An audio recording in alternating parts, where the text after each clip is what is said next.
नमस्कार, मैं आशुतोष। 2014 में हम बच्चे इन द सेंस कि हम जब कॉलेज में थे ना, तब ये सुनते थे आज तक पे। और उन्हीं जेंटलमैन के साथ आज हमें घर में आए, उनके बहुत स्वादिष्ट खाना बन रहा है, हमारे लिए बहुत अच्छी चाय है और बैठे हुए हैं बालकनी में, मॉनसून एंजॉय कर रहे हैं। चलते हैं सर के पास। आओ sir, good to see you. कैसे हो आप? बहुत बहुत बढ़िया, बहुत बढ़िया, बहुत बढ़िया। क्या बात सर, कैसाब्लैंका, साहिब बीवी और हाँ गुलाम। बिल्कुल। हाँ हमें फिल्में देखना बहुत अच्छा भी लगता है और खासतौर पर ये जो ओल्ड क्लासिक फिल्म है ना, गॉडफादर, कासाब्लांका या कागज के फूल, साहिब बीबी गुलाम, ये मुझे बहुत पसंद है। तो कौन सी फेवरेट आपकी इनमें से? मेरी सबसे फेवरेट वैसे तो मुगले आजम है, जो इसमें है नहीं। अच्छा। और उसके बाद जो मेरी फेवरेट है वो है गॉडफादर। ओए होए। कागज के फूल से ज्यादा मुझे प्यासा बहुत पसंद थी। तो गुरुदत्त के साथ इतना अफेक्शन क्यों? गुरुदत्त ना एक ऐसा मेलंकलिक कैरेक्टर है जो पेसिमिस्टिक बहुत है, बहुत ज्यादा निराशावादी है। लेकिन मुझे लगता है कि वो एक बहुत ही प्योर हार्ट का आदमी, जिसे कहते हैं ना, बहुत ही मासूम सा आदमी है, जिसको दुनिया में जो कुछ गलत हो रहा है उसको देख के बड़ी तकलीफ होती है। अच्छा। तो वो इसलिए उसकी फिल्मों में जो इंटेंसिटी है, जो पैशन है, जो इमोशंस है, वो कहीं नहीं मिलती। और सोचो, आज से 1960 के दशक की फिल्में हैं, मतलब तकरीबन 60 साल हो चुके हैं उसको, लेकिन उस वक्त की फिल्मों में जो क्राफ्ट पे जो पकड़ है, और मालूम कितनी उम्र में उसकी डेथ हुई थी? He was hardly 39, हार्डली 39 में था वो। उन्होंने सुसाइड एक तरीके से कमिट किया था। हाँ। तो उनकी वाइफ से उनकी उतनी नहीं पड़ती थी, कुछ दिक्कतें थी इस वजह से। बट अगर मुझे किसी एक फिल्म डायरेक्टर को अगर नाम देना हो तो मैं आंख बंद करके गुरुदत्त को दे सकता हूँ। अच्छा। अगर आप वेस्टर्न फिल्मों में कहेंगे किसी एक का नाम लेने के लिए, तो मैं डेविड लीन का बड़ा प्रशंसक हूं। डेविड लीन का इसलिए क्योंकि हालांकि बहुत बहुत बड़े हैं, लेकिन जैसे डेविड लीन ने जो फिल्म बनाई डॉक्टर जिवागो बनाई, डेविड लीन ने बनाई अ पैसेज टू इंडिया, एक थी अरेबियन, लॉरेंस ऑफ अरेबिया, गजब फिल्म। उसके अलावा 3.5 घंटे की उनकी एक और फिल्म है, दो फिल्में बहुत बहुत गजब की हैं। एक तो ब्रीफ एनकाउंटर, अच्छा, वो इंग्लिश फिल्म, दरअसल वो इंग्लिश थे, इंग्लैंड के थे। और एक और film the river and the bridge and the river Kwai. ये जो 5 फिल्में हैं, डॉक्टर जिवागो आपको रूस के का जो रिवोल्यूशन है, कम्युनिस्ट रिवोल्यूशन है, उसकी बैकड्रॉप की फिल्म है। लॉरेंस ऑफ अरेबिया रूस से निकल कर मिडिल ईस्ट आती है, एक तरीके से इस्लामिक कॉलोनियलिज्म उसमें दिखाई पड़ता है। ठीक है, अब आप देखिए, एक डायरेक्टर एक कल्चर से निकल के, एक जॉनर से निकल के दूसरे जॉनर में जाता है, फिर यहां से निकल कर पैसेज टू इंडिया जो है हिंदुस्तान आता है, हिंदुस्तान बनाता है, फिर एक वो वॉर मूवी बनाता है जो एक तरीके से जापानीज बिजनेस ऑफ वॉर पे फिल्म है, जिसका नाम है ब्रिज एंड द रिवर क्वाय। और जो सबसे छोटी फिल्म है जिसका नाम है ब्रीफ एनकाउंटर, और श्याम बेनेगल जिसके बारे में कहते हैं कि ऐसी लव स्टोरी शायद हिंदुस्तान में कभी नहीं बनी। Oh my God। वो एक एक्स्ट्रा मैरिटल अफेयर की फिल्म है, जो रेलवे के प्लेटफॉर्म पे दो लोग मिलते हैं, दोनों शादीशुदा हैं, दोनों के प्लेटफॉर्म पे मिलते हैं, और वहीं उनके बीच में प्रेम हो जाता है। अच्छा। और फिर वो बाद में एंड जो है वो थोड़ा सा गिल्ट में होता है, वो अपने हस्बैंड को एक तरीके से बताती है। अब आप सोचिए, एक डायरेक्टर है जो 5 अलग अलग जॉनर में एक्सपेरिमेंट करता है और 5 में कालजयी फिल्में बनाता है। सत्यजीत रे बंगला कल्चर से निकल के कभी हिंदी में बहुत शानदार फिल्म नहीं बना पाया, बंगला में बहुत अच्छी पकड़ थी, है ना। या जैसे स्टीवन स्पीलबर्ग भी बहुत बड़ा, उसमें जॉस भी बनाता है, उसके बाद जुरासिक पार्क भी उनके एक तरीके से है, फिर ये आपकी सिंडस लिस्ट भी उनकी है, म्यूनिख भी वो बनाते हैं। बट मुझे लगता है कि डेविड लीन का कोई मुकाबला नहीं। उस डायरेक्टर का तो मैं बहुत गजब का फैन हूँ। और डेविड लीन की वर्ल्ड वॉर 2 के आसपास भी तो कितनी फिल्में हैं। सबसे अब मुझे उतना ध्यान नहीं, लेकिन मुझे ये फिल्म याद अच्छी तरीके, जो ब्रिज एंड द रिवर क्वाय, वो मैंने देखी। मेरे को फ्रेंच काफका याद आ जाता है कभी कभी गुरुदत्त को गुरुदत्त के साथ में। मुझे अब आप लोगों का काम देखे पता क्या याद आता है? 50s में क्या हुआ, 50s के पहले जो थी, जो फिल्में बनती थी वो बहुत बड़े बड़े स्टूडियोज में बनती थी, बहुत बड़े बड़े स्टूडियो, और जबरदस्त हुआ करता था, कैमरे, लाइट, तमाम चीजें थी। लेकिन कुछ बड़े क्रिएटिव लोग थे, उनके पास इतना पैसा नहीं था, उनको कोई अफोर्ड नहीं कर सकता था। तो एक दिन उनमें से एक डायरेक्टर ने, यंग था, उसने कहा ठीक है, मेरे पास पैसा नहीं है, मेरे पास स्टूडियो नहीं, तो मैं क्या है, कैमरा तो है ना मेरे पास। उसने अपना कैमरा लिया और सड़क पे शूट करना शुरू कर दिया, और उसने पूरी दुनिया की सिनेमेटोग्राफी को रिवोल्यूशनाइज कर दिया। उसका नाम था गोदार, जो फ्रेंच रिवोल्यूशन जो है, जो उसने फिल्में बनाई हैं, मतलब बिना किसी लोकल नेचुरल एनवायरनमेंट में बनाई, स्टूडियो को उसने मतलब सारे नियम कानून उसने तोड़ दिए। तो जो आप लोगों का काम है ना कि ये जो बड़े बड़े टीवी चैनल्स हैं जहाँ स्टूडियो है, लाइट है, एंकर है, करोड़ों रुपए का इन्वेस्टमेंट है, कुछ नहीं, एक कैमरा उठाया और पहुंच गए शूट करना। तो इसलिए मैं आप लोगों को बड़ा प्रशंसक हूँ उस लिहाज से, कम से कम एक नया एक्सपेरिमेंट हो रहा है और जो पुरानी मान्यताएं हैं, वैभवशाली मान्यताएं, उसको आप लोगों ने पूरी तरीके से खंडित कर दिया है। ओके सर, गोदार्द का वही ऑक्सीमोरन डायलॉग भी है कि cinema is the biggest fraud. I know. But चलिए cinema sir, is the biggest reality also if the director is good. किताबों की तरफ चलते हैं। तो इसके अलावा सर आप ये बताइए, हाँ। नए नए यूट्यूबर बने हो आप? नए तो कहाँ, आप तो नहीं, मैं तो पायनियर्स में से हूँ। हाँ, पायनियर्स कोविड के पहले 2019 तो लगभग 6 साल हो गए। 6 साल से ज्यादा हो रहा है। तो जो 2019 का जो लोकसभा का चुनाव था उसके ठीक 4 महीने पहले हम लोगों ने शुरू किया था ऐसे ही। बट हमने आम आदमी पार्टी से इस्तीफा दे दिया था और मुझे लग रहा था कुछ करना चाहिए, डिजिटल में बहुत कुछ हो सकता है। तो एक दिन बस कैमरा उठाया, ये इसी फोन से, हमने कोई ज्यादा खुराफात भी नहीं, इसी फोन से उठाया और अब मैं इस कमरे से बाहर निकल के शूट करने नहीं जाता। मेरे पास एक लैपटॉप है, मेरे पास एक फोन है बस, और यहीं से बैठ के, इसी टेबल पे बैठ के मैं दुनिया के किसी भी कोने के किसी भी एक्सपर्ट से 6 विंडो में, 7 विंडो में, 8 विंडो में बात कर लेता हूँ आराम से। अच्छा। एक जमाना था जब हम लोगों ने टीवी में, हम लोग जब नौकरी लगी 1994 में, जब मैं बिजनेस इंडिया टीवी था, तो बड़े बड़े स्टूडियोज, बड़ी बड़ी लाइट, बड़े कैमरे, और कैमरों के साथ 3-3, 4-4 लोग जाते थे और फिर उसके साथ एक ओबी वैन चला करती थी, तब आप लाइव कर सकते थे। वो बड़ा डिफिकल्ट होता था वैसे, बट उस जमाने में वही टेक्नोलॉजी थी, दूसरी कोई टेक्नोलॉजी थी नहीं। हाँ ये भी है। वैसे कितने पैसे कमा लेते हो यूट्यूब से? हमने आज तक, अगर ईमानदारी से बोलूं तो हम लोगों का एक कमिटमेंट था जर्नलिज्म को लेके, हमारे 4-5 लोग थे और उसमें हमने आज तक अपने यूट्यूब चैनल से 1 पैसा अपने लिए नहीं लिया। तो क्या करते हो पैसे? जो वो हमने एक छोटी सी टीम बनाई है, सत्य हिंदी की एक छोटी सी टीम है जिसमें 10-12 लोग काम करते हैं। तो जो कुछ भी आता है, पैसा आता है, उनकी सैलरीज में जाता है, ऑफिस के मेंटेनेंस में जाता है, और अगर कोई नई टेक्नोलॉजी को इजाद करना है या कुछ नया करना है तो उसमें इन्वेस्ट करते हैं। तो आप अपना खर्चा कैसे चलाते हो? मेरी पत्नी है, वाइफ है, वो दिल्ली यूनिवर्सिटी में प्रोफेसर हैं स्पेनिश लैंग्वेज की। अच्छा। तो उससे चल जाता है। बाकी फ्रीलांसिंग से अगर कोई जैसे टीवी में अपीयरेंस है या फिर मैं आर्टिकल लिखता हूँ तो उससे चल जाता है। मैम कहते नहीं कभी भाई खुद भी कमा लो थोड़ा यार? तो मैंने उनको बोल दिया ना कि जब मैं कमा रहा था तो तुम खा रही थी, तुम कमा रही हो, मैं खा रहा, मुझे इसमें कोई गिल्ट नहीं है। मुझे बहुत सारे लोगों को होता है कि यार पत्नी के टुकड़ों पे पल रहे हैं। मैंने कहा मुझे टुकड़ों पे पलने में कोई दिक्कत नहीं है। देखो एक चीज है ना, मेरा मानना ये कि हस्बैंड वाइफ का जो रिलेशनशिप है वो शायद दुनिया का सबसे बेहतरीन रिलेशनशिप है। और लोग उसको कॉम्पिटिटिव एनवायरनमेंट में देखते हैं। मैं उसको कॉम्पिटिटिव एनवायरनमेंट में नहीं देखता। मैं उसको हस्बैंड वाइफ के संदर्भ में भी नहीं देखता। मैं उसको कॉम्प्लीमेंटैरिटी के संदर्भ में देखता हूँ, मैं पार्टनरशिप के संदर्भ में देखता हूँ कि आज अगर आपका पार्टनर कमजोर है तो फिर जो मजबूत है वो उसकी मदद करे। और दोनों, ये थोड़ी होगा कि मेरा पैसा और तुम्हारा पैसा, जो आजकल वेस्टर्न वर्ल्ड में और हिंदुस्तान में भी बड़े पैमाने पर आ रहा है, जहां वो कहते हैं कि भाई 2 लोग हस्बैंड वाइफ जा रहे हैं तो हस्बैंड अलग खर्च करा, पत्नी अलग खर्च करी। ये बहुत ही बेवकूफाना तौर तरीका है।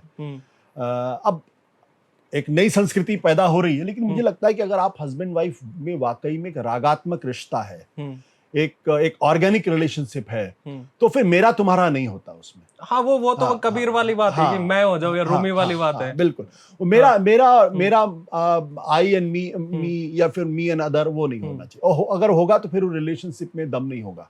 ओके, तो सर रिलेशनशिप से रिक्लेमिंग भारत इस पे आते हैं। सर की खूबसूरत सी किताब है। तो वैसे मैं वेरी होनेस्टली कहूँ तो इंडियन जर्नलिस्ट जो किताब लिखते हैं उनमें सब्सटेंस नहीं होता और पता नहीं फ्लो भी नहीं होता। कई तो मैंने ऐसे देखे, गॉसिप होती हैं, मैंने उस नेता से मुलाकात की, उसने ये कहा, मतलब वो अपने आप को दिखाते हैं कि भाई बहुत बड़े हैं, उनके कॉन्टेक्स्ट बहुत अच्छे हैं। पर आपकी किताब के जो सबसे खूबसूरत बात मुझे लगी वो ये थी कि बहुत आसान और भाषा में है, इसको पढ़ने वाला बहुत अच्छे तरीके से समझ सकता है। तो रिक्लेमिंग भारत और इससे पहले हिंदू राष्ट्र आपकी आई थी, तो आरएसएस के प्रति आपका जो प्यार है वो इसमें भी है और उसमें तो था ही। तो आरएसएस से शुरुआत करते हैं, 100 साल उनको हो गए, कैसे देखते हैं उनकी जर्नी को आप? देखिए आरएसएस मेरा पैशन है। देखिए आप अगर नजर यहाँ डालें तो पूरी ये सारी चीजें एक तरीके से दीनदयाल उपाध्याय पे 5-6 किताबें हैं, ये फिर पूरी आरएसएस की किताबें हैं, ये सारी चीजें उसी से जुड़ी हुई हिंदू वो है। फिर इसमें आपको चाणक्य भी मिल जाएगा, इसमें दीनदयाल उपाध्याय भी आपको मिल जाएंगे, इसमें दलित साहित्य भी है। फिर ऊपर अगर आप देखेंगे तो सावरकर पे 1 बायोग्राफी, 2 बायोग्राफी, 3 बायोग्राफी, और ये पूरा सेक्शन सावरकर पे है। हिंदू कौन भारत, ये सारी चीजें हैं। तो मेरा मानना ये कि आरएसएस एक ऐसी विचारधारा है जिसको समझने की जरूरत है। अच्छा। और हमारे इस देश का जो एक बौद्धिक वर्ग है, जो इंटेलेक्चुअल वर्ग है, उसने आरएसएस को कभी गंभीरता के साथ लिया नहीं, और उसने कभी आरएसएस को समझने की कोशिश ही नहीं की। बहुत ही सुपरफिशियल सा, एक बड़ा उथला हुआ सा उनके पास एक समझ है कि आरएसएस एक सांप्रदायिक संगठन है, आरएसएस हिंदू मुसलमान के बीच में झगड़े पैदा करता है, आरएसएस हिंदू राष्ट्र बनाना चाहता है। इसके बाद अगर आप पूछे कि चौथी चीज क्या है, तो बोलेंगे नरेंद्र मोदी है ना। मेरा मानना है कि आरएसएस की जो विचारधारा, जो हिंदुत्व की विचारधारा है, वो बहुत ही स्ट्रक्चर्ड विचारधारा है, और इस तरीके की विचारधारा भारत में कम से कम पहले नहीं कभी आई, और दुनिया के नक्शे पर भी इस तरीके की विचारधारा मैं नहीं देखता कहीं और। जैसे आज लोग दक्षिण पंथियों के बारे में बात करते हैं, अगर आप अमेरिका के बारे में बात करें कहीं और, तो दक्षिण पंथियों का एक बड़ा स्ट्रक्चर्ड आइडियोलॉजी नहीं है। मतलब एक संगठन आप सोचिए जो इतनी विपरीत परिस्थितियों में 1925 में बनता है, और जिसको गांधी जी की हत्या के आरोप तक लगते हैं, उनके जो प्रमुख थे गोलवलकर, उनको गिरफ्तार किया जाता है, उन पर प्रतिबंध लगता है, और एक बार नहीं 3 बार प्रतिबंध लगा है, और फिर वो 100 साल तक वो जीवित रहता है, और उसके बाद उसकी सरकार बनती है, और 36% लोग आज की तारीख में उनकी विचारधारा के साथ जुड़े हुए हैं। तो ये क्या है, ये फिनोमेना क्या है, इसको समझने की जरूरत है। अगर हम इस फिनोमेना को नहीं समझेंगे कि क्यों आरएसएस अपनी तमाम दुश्वारियों के बावजूद भी, तमाम बाधाओं के बावजूद भी आज इस मकाम पे पहुंचा है, ये समझने की जरूरत है। और दिक्कत क्या है कि हमारे यहाँ लोग इसको समझते नहीं, हमारे यहाँ लोग रबिश कर देते हैं, अरे छोड़ो यार, क्या ये तो वही है, ये तो संघी है, ये तो हाफ पैंट वाले हैं। नहीं, ये गलत है, ये परसेप्शन भी गलत है, और ये अंडरस्टैंडिंग भी गलत है। ये समझने की जरूरत है कि जिस देश के अंदर कम्युनिस्ट पार्टियां कामयाब नहीं हो पाई, जिस देश में जयप्रकाश नारायण और राम मनोहर लोहिया जैसे, मधुलिमय जैसे इतने प्रखर प्रचंड समाजवादी थे, और विद्वान भी थे, वो आंदोलन कहाँ खत्म हो गया। और जिस आरएसएस के बारे में लोग कहते थे कि ये तो बहुत सूचना के आगे सोचना नहीं वाली सोच के लोग हैं, वो यहाँ तक कैसे पहुंच गया। अगर हम इसकी एनालिसिस नहीं करेंगे तो भारत के समाज को समझेंगे कैसे, भारत की राजनीति को समझेंगे कैसे। सर, इस इवोल्यूशन को कैसे देखते हो आप? और उसमें जो 2014 का, जैसे आपने बुक में भी लिखा है, जो राइट विंग रेवोल्यूशन जिसको मानते हैं, और जिससे मतलब कॉन्स्टिट्यूशनल कॉन्शियसनेस से एक राइट विंग कॉन्शियसनेस वो स्टार्ट हुई, और एक माइलस्टोन है उनकी जर्नी में, तो उसको आप थोड़ा सा समझाइए। देखिए ये अगर आप इसको एक तरीके से, मेरा मानना है कि ये एक तरीके का रिवोल्ट है। किसके खिलाफ रिवोल्ट है? और ये रिवोल्ट सिर्फ हिंदुस्तान के अंदर नहीं हो रहा, ये रिवोल्ट पूरी दुनिया में हो रहा। ये रिवोल्ट है जो 1945 के बाद, सेकेंड वर्ल्ड वॉर के बाद, जो एक नया वर्ल्ड ऑर्डर आया था, जो नया एक वैल्यू सिस्टम पैदा हुआ था। जैसे वर्ल्ड ऑर्डर में क्या था कि रूल बेस्ड ग्लोबल पॉलिटिक्स होनी चाहिए। पहले क्या था कि कोई भी देश किसी दूसरे पे कब्जा कर लेता था, तो रूल बेस्ड हो गया, सॉवरेनिटी की इज्जत करनी चाहिए, हर देश बराबर है, एक देश को किसी दूसरे देश के ऊपर हमले करने का अधिकार नहीं है, उसके अंदर दखलंदाजी का अधिकार नहीं है। ये जो यूक्रेन और रशिया की लड़ाई का बुनियाद ये है कि रूस ने उस नियम को तोड़ा, या इजराइल ने वो नियम तोड़ा, ईरान पर अटैक किया कि भाई मुझे लगता है कि ठीक नहीं, हमने अटैक कर दिया। तो वो उसके अलावा एक कॉन्शियसनेस दुनिया में फैली कि डेमोक्रेसी होनी चाहिए, लिबरल वैल्यूज होने चाहिए, स्त्री पुरुष बराबर होने चाहिए, समानता का अधिकार होना चाहिए, पुरुषों मतलब मनुष्यों के बीच में किसी तरीके की कोई गैर बराबरी नहीं होनी चाहिए, और जो समाज का सबसे वंचित शोषित तबका है उसके अपलिफ्टमेंट के लिए हमको अफर्मेटिव एक्शंस करने चाहिए। ये जो एक लिबरल ऑर्डर बना, इस लिबरल ऑर्डर के खिलाफ ये एक रिवॉल्यूशन है, एक विरोध है, एक बगावत है। किस तरीके से? बगावत इसलिए है क्योंकि देखिए जो नियम कानून 1945 में बने थे, तो 1945 का जो समाज था वो समाज तो बहुत आगे निकल गया है। अब 2025 का समाज और 1945 के समाज में 80 साल का फर्क आ गया है ना। तो 80 साल में समाज तो वही नहीं टिका रहा, समाज आगे निकल गया। हाँ। लेकिन 1945 के नियम आज भी 1945 में टिका हुआ है। और तो वो 1925 के समाज की जो आकांक्षाएं हैं, इच्छाएं हैं, कंसर्न्स हैं, चिंताएं हैं, जो उनके अप्रीहेंशंस हैं, उनकी जो शंकाएं हैं, उसका इलाज नहीं कर पा रहा, वो उसको एड्रेस नहीं कर पा रहा। क्योंकि वो एड्रेस नहीं कर पा रहा है, तो इसलिए वो जो मानवीय चेतना है वो एक नए विकल्प की तलाश में है। वो ये कह रहा है कि भाई लिबरल ऑर्डर आपका बहुत अच्छा था, दुनिया में शांति थी, लेकिन अब उस लिबरल ऑर्डर को बदलो, उसमें बदलाव की जरूरत है, उसमें परिष्कार की जरूरत है, उसमें सुधार की जरूरत है, उसमें रिफॉर्म की जरूरत है। उसको रेडिकलाइज करने की बात नहीं कह रहा हूं, उसमें रिफॉर्म की जरूरत है। इवॉल्व होता रहे वो। हमारे पिताजी गांव के रहने वाले थे, तो उनकी चिंताएं अलग थी, है ना। मैं शहर में आ गया और मेरी चिंता बिल्कुल अलग हो गई। अगर उसी गांव के नियम के हिसाब से अगर लोग मुझे हाँकने की कोशिश करेंगे तो वो नियम बहुत अच्छे थे उस वक्त के लिए, आज मैं रिवोल्ट करूंगा कि नहीं भाई ये तो नहीं चलेगा। अब आप कहोगे कि नहीं भाई वो तो माँ बाप तय कर देंगे तो आपको उसी से शादी करनी पड़ेगी। मैं तो नहीं करने वाला भाई। वो बोलेंगे यार ये तो हम क्या बिल्ली तुम मतलब अपनी टेबल पे लेके बैठे हुए हो, ये अच्छा लगता है, अच्छा है, टेबल पे अब बिल्लियां बैठेंगी, अब घर में बिल्ली रहेगी। हम तो कहेंगे नहीं भाई ये तो यहीं बैठी, और वो भी छोटे कुत्ते के साथ। हाँ, हमारी बच्ची हमारी प्यारी बच्ची है, हम तो हमारे साथ रहे। तो जो 80 साल पहले के जो नियम बने थे उन नियमों में बदलाव की जरूरत, क्योंकि उन नियमों में बदलाव नहीं हो रहा है तो इसलिए लोगों की उससे वितृष्णा बढ़ रही है। वितृष्णा क्या होता है? वितृष्णा का मतलब एक तरीके से फ्रस्ट्रेशन। अच्छा, एक तरीके से उनको लेके एक अनकंफर्टेबलनेस हो रही है, एक अनईजीनेस हो रही है। ओके। यार आप मुझे 1945 के नियम से मत हाको भाई, मैं 2025 का आदमी। ओके। इसीलिए अगर आप देखो अमेरिका के अंदर डोनाल्ड ट्रंप आता है, जहां 225 साल से ज्यादा की डेमोक्रेसी है, 250 साल की डेमोक्रेसी है, लेकिन वहां ट्रंप जैसा आदमी आ जाए तो जो बिल्कुल उठपटांग बातें कर रहा। आप हंगरी चले जाइए, वहां बिल्कुल अलग तरीके की बात हो रही। अभी जर्मनी के अंदर एक नया राइट विंग का उभार हो रहा है, इटली में नई राइट विंग की सरकार बन रही है, भारत के अंदर तो आप देख ही रहे हैं। तो जो विकल्पहीनता है, उस विकल्पहीनता ने आरएसएस और हिंदुत्व को जगह दी। लोगों को लगा इसको भी आजमा के देखते हैं।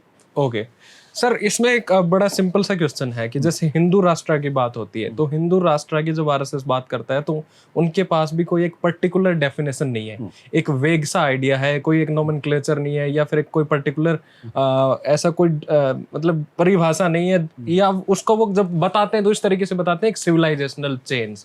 तो क्या आरएसएस को भी ये समझ नहीं आ रहा कि भाई हिंदू राष्ट्र का आपको डेफिनेशन क्या होगी, और हिंदू राष्ट्र में सबसे बड़ी बात है कि अगर होगी तो हिंदू कौन होएगा, और हिंदू कौन होएगा तो कास्टिज्म जो है वो कैसे काम करेगा, और दूसरी बात फिर जो और जातियां हैं और जो समाज है, सोसाइटी है और रिलीजन है वो कैसे होंगे। देखिए आपने बिल्कुल सही कहा कि हिंदू राष्ट्र के बारे में जब आप पूछते हैं तो हर उनका नेता एक अलग तरीके की परिभाषा देते। कुछ लोग कहेंगे हिंदू राष्ट्र बनाना है। अगर आप अभी एक बड़ी डिबेट चल रही है, एक बाबा तो आजकल देश के अंदर हिंदू राष्ट्र बना रहे, जहां जहां जा रहे हैं हिंदू राष्ट्र बना रहे हैं। वो तो कह रहे हिंदू राष्ट्र गांव बनेगा हमारा। कुछ लोग कहते हैं तो हिंदू राष्ट्र है ही, डे ज्यूरे तो हिंदू राष्ट्र है ही। वो ये कहते हैं कि ये तो हिंदू राष्ट्र है ही, ये तो हिंदू राष्ट्र ही है। दूसरा कह रहे हैं हिंदू राष्ट्र बनाना है। तो अगर हिंदू राष्ट्र है तो फिर हिंदू राष्ट्र बनाना क्या है, है ना। ये दोनों कॉन्ट्राडिक्टरी, विरोधाभासी बातें। तो इसकी कोई परिभाषा नहीं है, और ये यूटोपिया की एक बड़ी प्रॉब्लम होती है। जैसे कम्युनिज्म की विचारधारा में क्या था, स्टेटलेस सोसाइटी बनाना है जहां सब बराबर होंगे। ये क्या कहता है, हमको हिंदू राष्ट्र बनाना है जिसमें सब हिंदू होंगे। तो ये यूटोपिया की प्रॉब्लम है। आप जो एक सपना बेचते हैं पूरी दुनिया को, और ये कहते हैं कि हमको एक ऐसा समाज बनाना है जिसमें दूध दही की नदियां बहेंगी, जिसको कहते हैं प्रॉमिस ऑफ द पैराडाइज, स्वर्ग की का वायदा, स्वर्ग का वायदा, मतलब प्रॉमिस ऑफ द पैराडाइज। तो वो हिंदू राष्ट्र का एक वायदा करते हैं, एक सपना दिखाते हैं कि अगर देश हिंदू राष्ट्र हो जाएगा तो हमारा पुराना वैभव एक बार फिर लौट आएगा। ओके। हाँ, कम्युनिज्म भी यही कहता है कि भाई पूंजीवादी समाज में बहुत ज्यादा एक्सप्लॉयटेशन है, हाँ, इंसान का इंसान से रिश्ता खत्म हो गया है, वो खुद से एलिनेट हो गया है। जब क्लासलेस सोसाइटी बनेगी, जब कम्युनिस्ट रिवॉल्यूशन आएगा, तो उसके बाद सब इंसान बराबर होंगे, उनमें किसी तरीके का एक्सप्लॉयटेशन नहीं होगा, ना कोई राजा होगा ना कोई रंक होगा, सब बराबर होंगे। वो कभी आया? नहीं, हो ही नहीं कभी सकता। नहीं आया।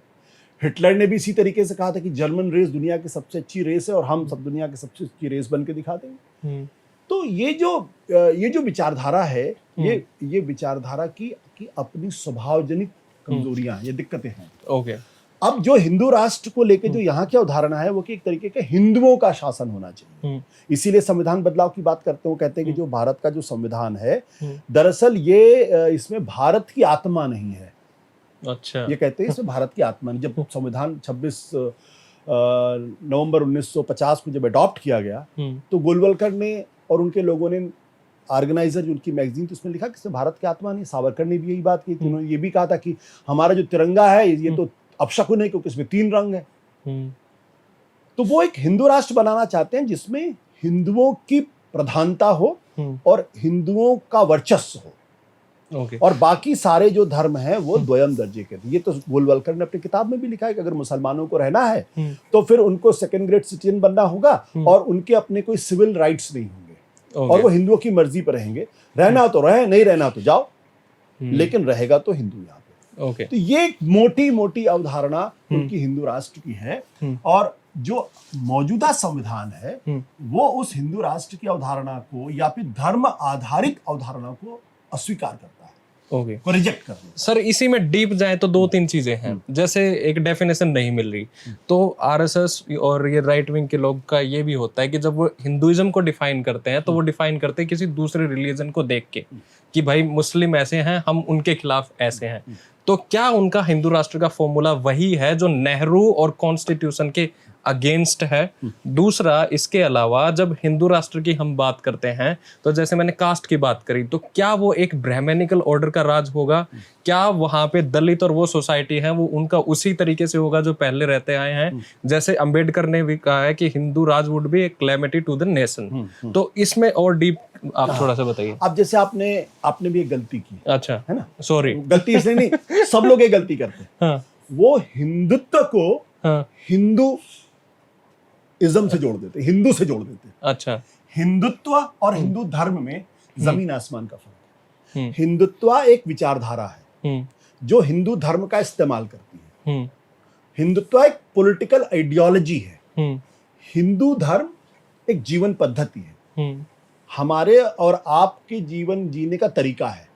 तो दोनों को मिक्स नहीं करना चाहिए। ओके, है ना? जब वो कहते हैं, तो वो हिंदुत्व की, वो कहते हैं हिंदुत्व की जब बात करते हैं तो दूसरे धर्म से उसकी तुलना करते हैं। ओके, है ना? कि यार जैसे अगर आपने मान लीजिए हिंदू धर्म पे कुछ बोला तो हिंदुत्ववादी क्या रिएक्ट करता है? क्या इस्लाम के बारे में ऐसा बोल सकते हैं?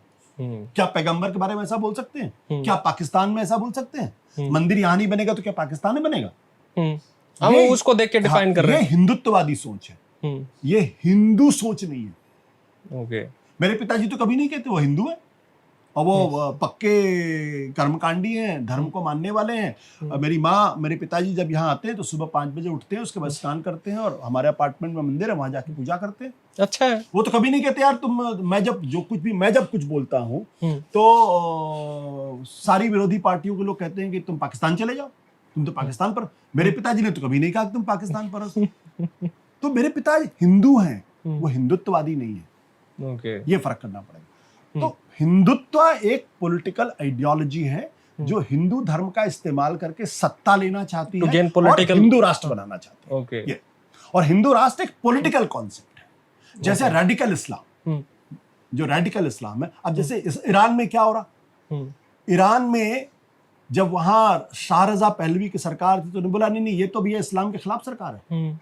रेवोल्यूशन ईरान तब बड़ी क्रांति करेगा, ईरान में तब वैभव लौटेगा, इतना प्रॉस्परस होगा जब वो इस्लाम के हिसाब से चलेगा जैसा कि पैगंबर के जमाने में हुआ करता था। ओके, तो उन्होंने वहां अब लेके आ गए। हुआ क्या वहां पे? ईरान में पुरानी प्रॉस्पेरिटी लौटी क्या? नहीं लौटी। तो वो इस्लाम का इस्तेमाल कर रहे थे पॉलिटिकल पावर के लिए। वैसे यहाँ भी हिंदुत्व का हिंदू धर्म का इस्तेमाल पॉलिटिकल पावर के लिए, ये बुनियादी फर्क। अब जहाँ जातिवाद की बात है, देखिए हिंदू धर्म की परिभाषा हो ही नहीं सकती अगर आप उससे जाति व्यवस्था के बारे में बात ना करें। बिना जाति व्यवस्था के हिंदू धर्म का कोई डिसमेंटल हो जाएगा, तो वो अस्तित्व नहीं है। और पूरी लड़ाई जो हिंदू धर्म के अंदर है वो इस जाति प्रथा के खिलाफ है। जो बाबा साहब अम्बेडकर का जो पूरा विद्रोह है या जो उनके मन की जो उनके मन का जो तकलीफ है वो इस जाति प्रथा में है। जाति प्रथा क्या है? हमारा समाज हजारों साल से कभी भी बराबरी का समाज नहीं था, समतामूलक समाज नहीं था। यहाँ गैर बराबरी थी। यहाँ ब्राह्मण थे, यहाँ क्षत्रिय थे, यहाँ वैश्य थे, यहाँ शूद्र थे। ब्राह्मण सबसे ऊपर, उसके नीचे क्षत्रिय, उसके नीचे वैश्य और सबसे नीचे शूद्र।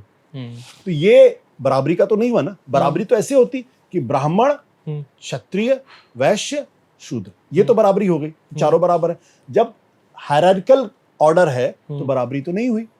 इसीलिए जो मनुस्मृति है उसमें ब्राह्मणों के लिए अलग कानून है, क्षत्रियों के लिए अलग कानून है, वैश्य के लिए अलग कानून है, शूद्र के लिए अलग कानून है।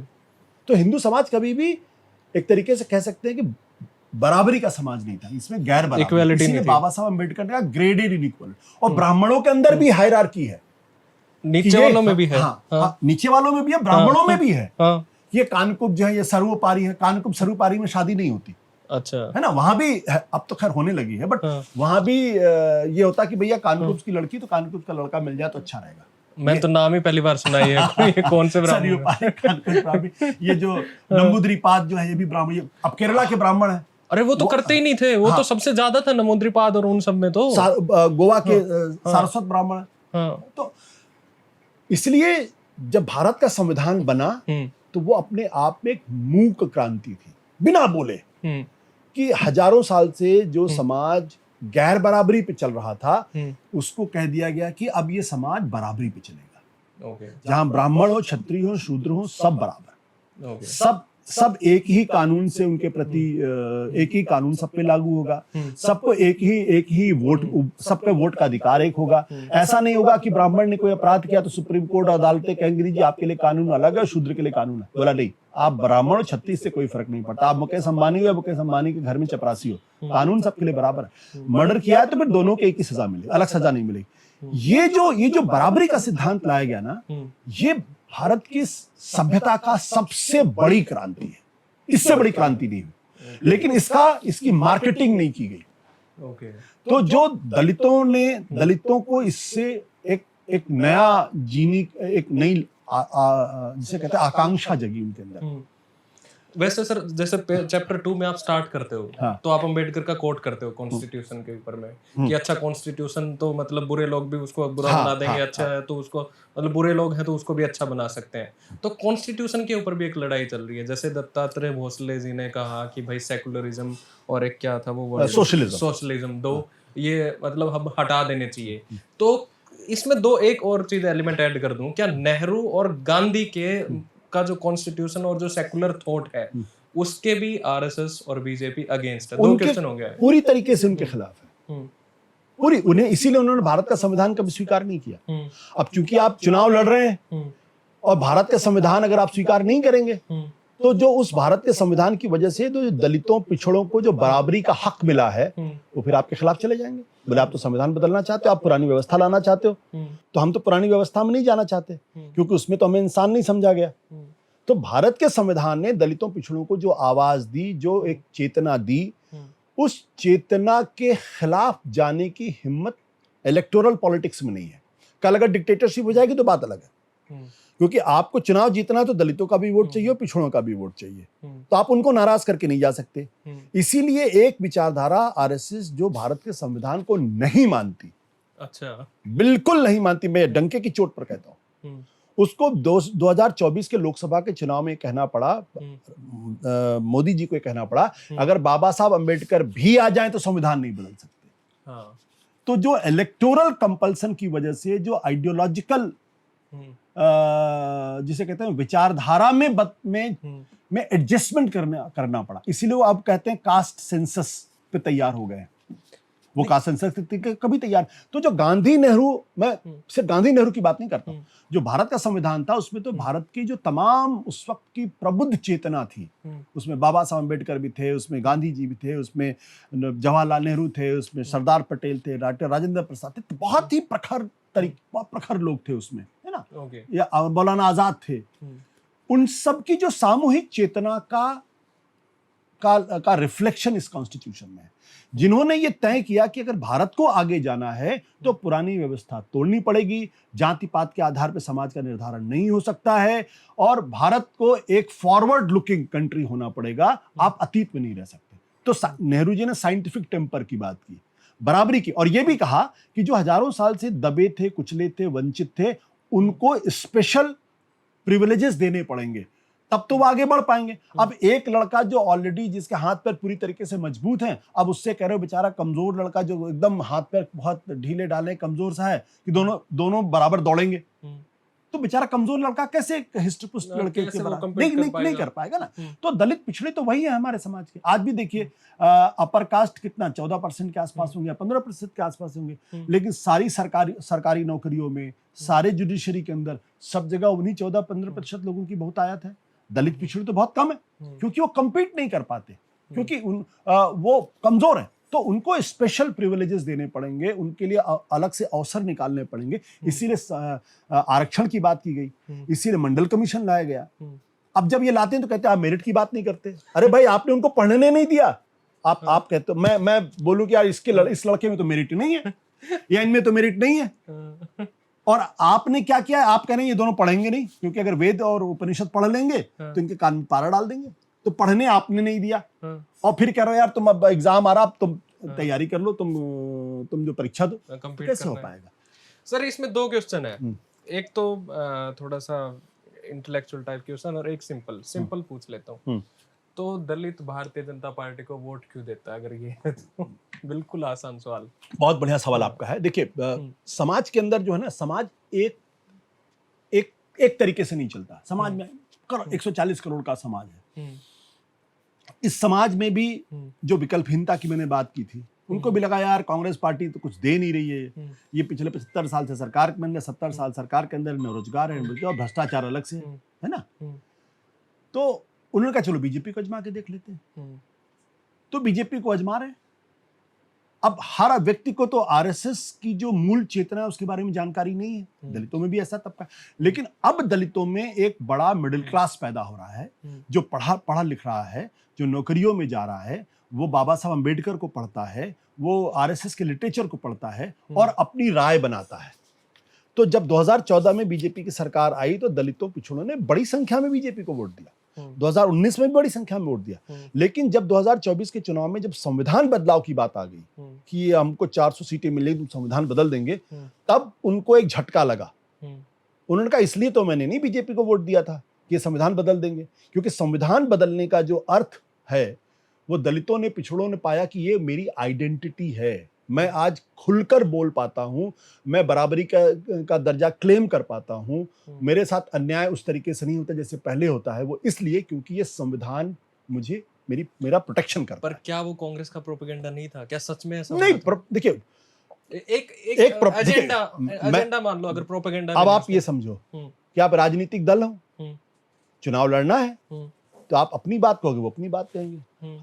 कांग्रेस वाले बीजेपी की बातों को प्रोपेगेंडा कहते हैं, बीजेपी वाले कांग्रेस की बात को प्रोपेगेंडा कहते हैं। तो दोनों ही अपना प्रोपेगेंडा बढ़ाएंगे, दोनों ही अपने नैरेटिव को आगे बढ़ाएंगे। जनता को इन दोनों में से किसी एक को चुनना होता है। तो कांग्रेस तो ये कहेगी कि भारतीय जनता पार्टी का सत्ता में आएगी तो संविधान बदलेगी। ये बीजेपी की जिम्मेदारी थी कि वो लोगों को समझाएं कि हम ऐसा नहीं करेंगे। इसीलिए नरेंद्र मोदी जी ने कहा कि अगर बाबा साहब अम्बेडकर भी आ जाए तो भी हम संविधान नहीं बदल सकते। क्या आपको नहीं लगता था वो बहुत लेट हो चुके थे कहने में? नहीं, देखिए, ये बहुत जल्दी एक इशू ऐसा उभरा। लेट का प्रश्न नहीं है, क्योंकि जो पढ़ा लिखा तबका है दलितों पिछड़ों का, और उसको मालूम है कि आरएसएस की जो 100 साल की हिस्ट्री है उसमें संविधान के प्रति उनकी राय क्या है। मैं अगर आपको देखिए, एक बिलीवेबल ट्रस्ट होता है। अगर मैं हवा में कोई बातें कर रहा हूं जिसका कोई बैकग्राउंड नहीं है, तो आप एक बार मेरी बात पे विश्वास करोगे, फिर तो आप जब अन्वेषण बोले तो हवा की बातें कर रहा है। जब कांग्रेस ने कहा कि भाई ये संविधान बदलेंगे 400 सीट से, हाँ संविधान बदलेंगे, तो लोग इतिहास में गए, उन्होंने देखा कि जब भारत का संविधान लागू हो रहा था तब गोलवलकर ने कहा था कि भारत का संविधान हमें स्वीकार नहीं। उन्होंने देखा कि डॉक्टर राजेंद्र सिंह, प्रोफेसर राजेंद्र सिंह जो आरएसएस के चीफ बने, उन्होंने भी कहा था भारत का संविधान बदलने की जरूरत है। उन्होंने देखा कि 2007 में सुदर्शन ने, जो आरएसएस के चीफ थे, उन्होंने कहा था भारत का संविधान बदलने की जरूरत है, exact word, scrap the constitution. ये तो है। तो जब लोगों ने देखा कि यार आपकी तो एक कंसिस्टेंट लाइन है संविधान के खिलाफ, तब लोगों ने यकीन किया ना कि आप आओगे तो ये करोगे या कर सकते हो। इसमें भी बड़ा इंटरेस्टिंग है कि जो दलित समाज जो है वो आइडियोलॉजिकली बिल्कुल अगेंस्ट टू बीजेपी है। ये किसी भी आप बंदे से पूछ लो, पर फिर भी बीजेपी की पावर मशीन या उनकी जो वोटिंग है, उनकी सोच जो है वो कितना खतरनाक तरीके से काम करती है कि वो उनको भी कन्विंस कर लेती है कि हम आपके लिए सही है। ये तो उनकी कामयाबी है ना। हाँ, मतलब कितनी अच्छी बात है। इसी को मैं आगे बढ़ाता हूँ। जैसे एंटोनियो ग्राम्सी का एक आइडिया था power of state. Power of state में क्या होता है कि भाई आप डायरेक्ट कोई भी चीज मत करो, धीरे धीरे आइडियोलॉजिकल लेवल पे, सिविलाइजेशनल लेवल पे धीरे धीरे चीज करो और वो आपका एक वो बन जाएगा पूरा का पूरा एनवायरनमेंट। क्या 2024 में वो एनवायरनमेंट भारतीय जनता पार्टी और आरएसएस का बन गया था, जो वो सिविलाइजेशनल प्रोजेक्ट लेके चल रहे थे, और उसमें बहुत भारी डेंट उस वक्त लगा और एक बहुत भारी डिसरप्शन आया जब कांग्रेस की सीट आई और इंडिया गठबंधन की ठीक ठाक सीट आ गई। देखिए, आपने बहुत अच्छी बात की और मुझे लगता है कि ये आपने जो सवाल किया, मुझे लगता है ये सवाल इस देश के हर पढ़े लिखे आदमी को करना चाहिए। क्या बात है ना? नहीं, इसलिए क्योंकि देखिए आप, क्योंकि ये एक बड़ी डिबेट है कम्युनिज्म के अंदर। ग्राम्सी 36 साल की उम्र में वो जेल चले गए थे, और मालूम है क्या कहा था मुसोलिनी के लोगों ने? We have to stop his brain from working. पर उसने प्रिजन नोटबुक लिखी। वही मैंने कह रहा हूं ना। हाँ। वो उस वक्त की जो फैसिस्ट गवर्नमेंट थी, वो ग्राम्सी उस वक्त कम्युनिस्ट पार्टी के चीफ थे, तो उनका ये कहना था कि ये आदमी बड़ा खतरनाक है, इसके दिमाग को काम करने से हमें रोकना है, इसलिए 20 साल के लिए हम इसको जेल में डालते हैं। उस आदमी ने 20 साल जेल में, मतलब 11 साल जेल में थे, मैं 10-11 साल जेल में थे, और वहां एक ऐसा लिटरेचर पैदा कर दिया जिसने दुनिया को एक नई चेतना दी थी। बिल्कुल, है ना? तो जो बात आप कह रहे हैं वो थी द थियोरी ऑफ हेजेमनी। और जो मार्क्सियन थॉट था, आप भी काफी पढ़े लिखे हो सर। जो मार्क्सियन थॉट था कि बेस और सुपर स्ट्रक्चर, मतलब सब कुछ दुनिया में आर्थिक, सब कुछ दुनिया में अर्थ की वजह से होता है। अर्थ नहीं है तो कुछ नहीं है। मेटा मतलब मेटाफिजिकली इस तरीके से? नहीं, मेटाफिजिकली अर्थ, अच्छा, इकोनॉमिक्स ही सब कुछ तय करती है, और इकोनॉमिक्स जो आप सोचते हो वो भी इकोनॉमिक्स की वजह से है। तो वो कह रहा कि, तब ग्राम्सी ने कहा नहीं, सब कुछ इकोनॉमिक्स की वजह से नहीं होता है। जब सरकारें सत्ता में आ जाती हैं तब वो एक कल्चरल एडिफिस क्रिएट करती हैं, एक और उस संस्कृति के माध्यम से लोगों के दिमाग को हेजेमनाइज करते हैं, जिसको अल्थुजर कहता है कि दो तरीके के वो होते हैं। आपने कोट किया उनको। एक जो स्ट्रक्चर है उसको रिप्रेसिव स्टेट स्ट्रक्चर कहते हैं, रिप्रेसिव स्टेट अपैरेटस। दूसरा होता है इंटेलेक्चुअल आइडियोलॉजिकल स्टेट अपैरेटस।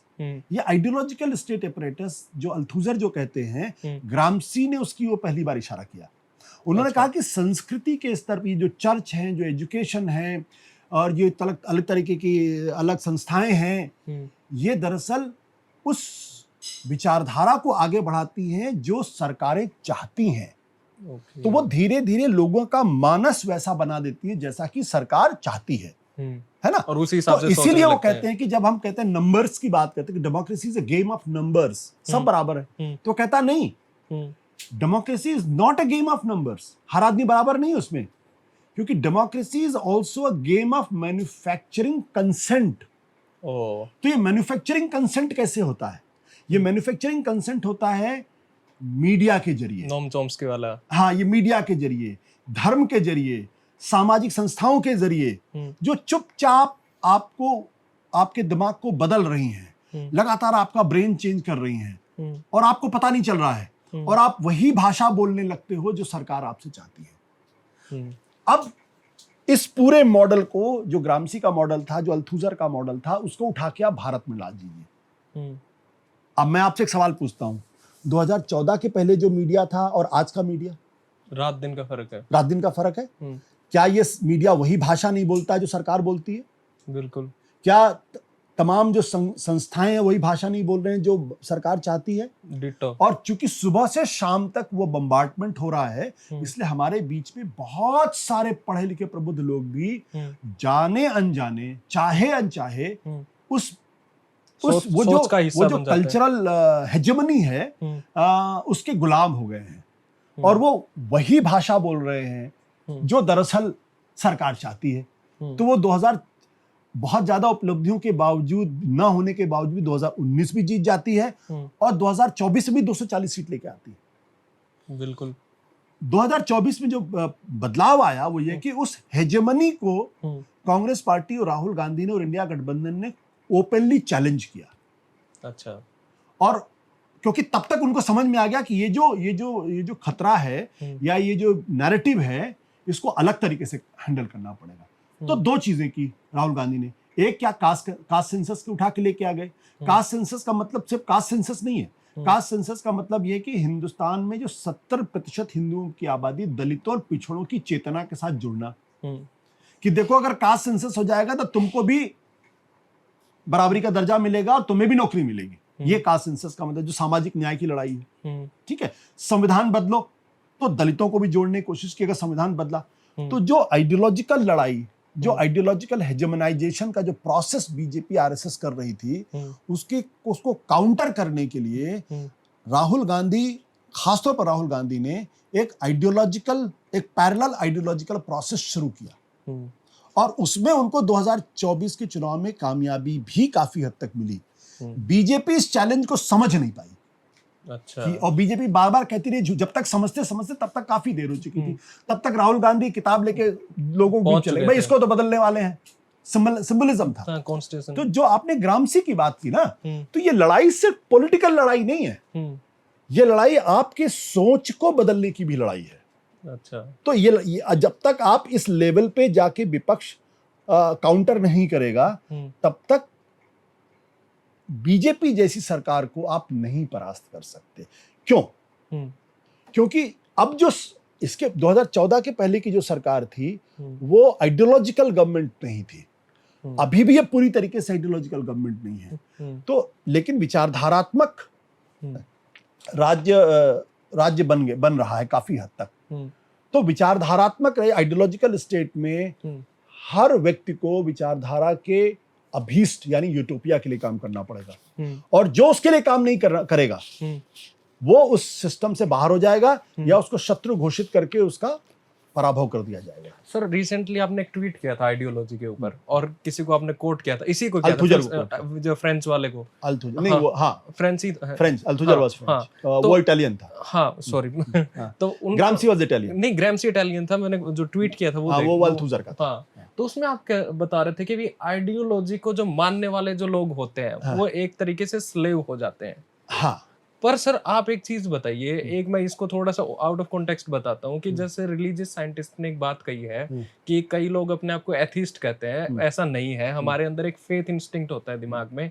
तो अगर हम गॉड को नहीं मानते तो हम ग्रैम्सी को मान रहे हैं, हम ग्रैम्सी को नहीं मान रहे तो अपने लवर को मान रहे हैं, लवर को नहीं मान रहे तो हम किसी ट्री को मान रहे हैं। तो जब आइडियोलॉजिकली हम किसी ना किसी को मानते हैं, किसी ना किसी के स्लेव हैं, तो सत्ता नहीं, मतलब किसी आइडियोलॉजी के स्लेव होने में बुराई क्या है?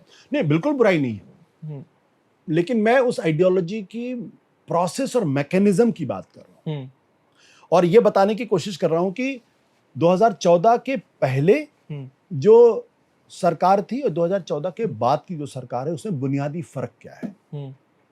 आपने देखा होगा, मनमोहन सिंह की सरकार थी, भ्रष्टाचार के आरोप लगते थे, रोज मीडिया उनके कपड़े फाड़ता था। नहीं फाड़ता था? आज कोई कर सकता है किसी की हिम्मत? क्यों?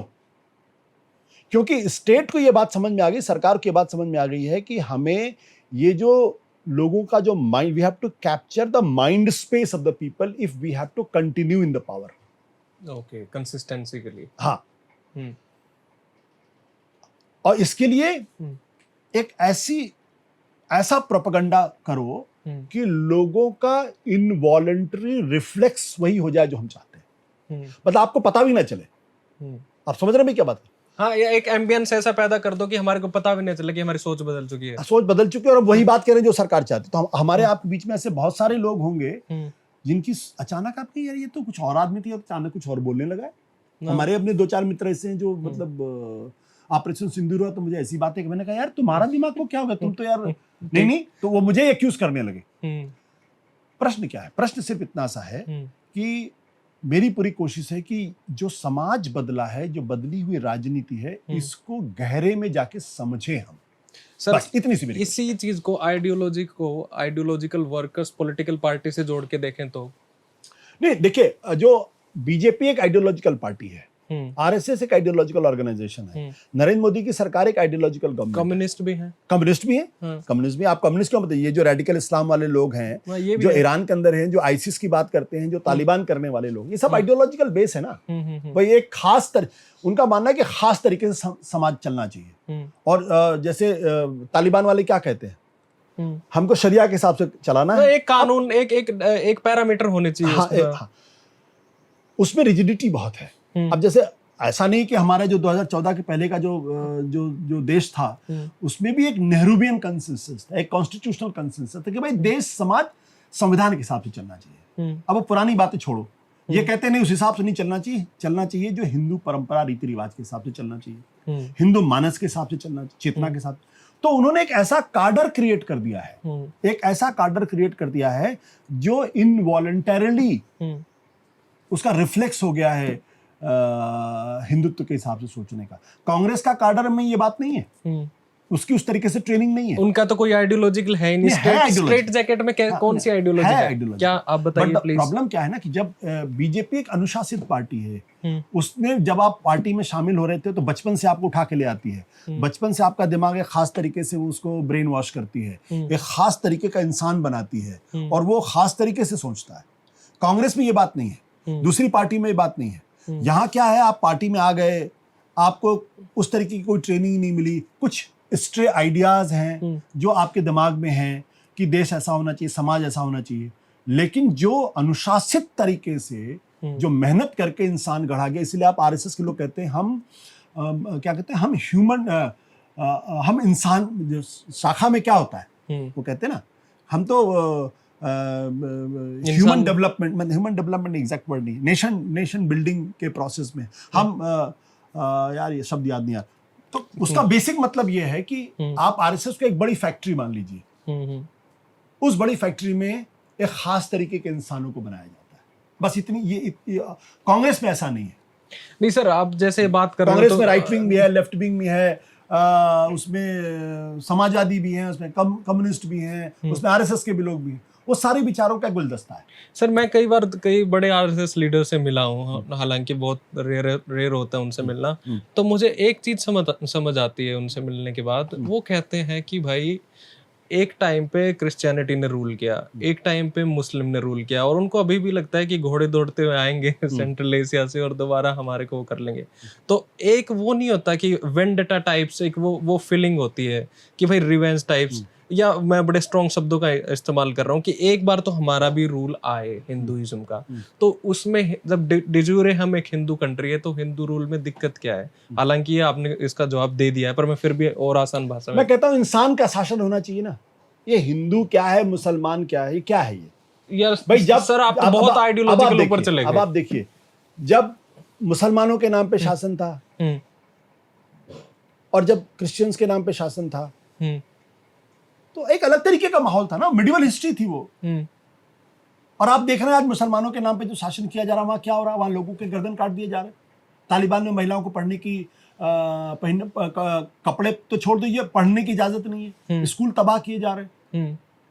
क्रिश्चियनिटी में आज क्या हो रहा है? वहां जो कू क्लक्स क्लान है जो क्रिश्चियनिटी के बारे में बात करते हो, क्या कर रहे हैं? यही होता है, मतलब चर्च का और वेटिकन को और ये सारा मानो और ये करो। कितने कत्लेआम हुआ धर्म के नाम पे। मेरा कहना यह है कि अब मिडिवल सेंसिबिलिटी से बाहर निकलने की जरूरत है। जो अतीत में हुआ वो गलत हुआ, वैसा नहीं होना चाहिए। हिंदुओं के साथ अत्याचार हुआ, मुसलमानों का उसमें बड़ी हिस्सेदारी उस अत्याचार में। आज आप जो मिडिवल हिस्ट्री में हुआ का आज उनका आप बदला लेना चाहते हो? आप क्यों नहीं एक ऐसा समाज बनाते जब आप कहते हो कि वसुधैव कुटुंबकम, आप ही तो कहते हो ना, हिंदू धर्म की जो मुख्य व्याख्या वो क्या है? वसुधैव कुटुंबकम, सत्यमेव जयते, अहिंसा परमो धर्म, यही तो तीन चीजें। जब पूरी वसुधा हमारी कुटुंब है तो उसमें हिंदू क्या और मुसलमान क्या, ये फर्क क्यों, या सिख क्यों, या यही ब्राह्मण क्यों, छत्री क्यों? यही तो वो भी कह रहे हैं कि हिंदू ही हो जाओ सारे फिर। मैं कह रहा हूं कि ये तो वो कहते सारे हिंदू हो जाओ, आप सबको हिंदू बनाने की क्या जरूरत है? जब वसुधा ही कुटुंब है, जब हमारी धरती में सारे लोग कुटुंब है, हमारे परिवार के लोग हैं, तो हिंदू क्या और मुसलमान, ये जो विभाजन क्यों? अच्छा, मैं तो ये पूछता हूं, ये इस भाई मैं ये कहूंगा कि ये मेरा घर है और बोले नहीं तुम तो हिंदू, तुम तो मुसलमान हो, और तुम मुसलमान हो, तुमको हमारे हिसाब से रहना पड़ेगा, तो फिर कुटुंब कहां रह गया? हाँ, ये भी है। परिवार में तो सब बराबर है ना, ऊंच नीच चलती रहती है। अब आप धर्म के आधार पर बंटवारा क्यों करना चाहते? और जो हो गया सो हो गया ना, गोली मारो उसको। राज भी तो करना है सर, कुल मिला के। असली चीज ये है कि राज करना है हमको, असल चीज ये है राज करना है, इसलिए आप इस तरीके की का वितंडा पैदा कर रहे हो।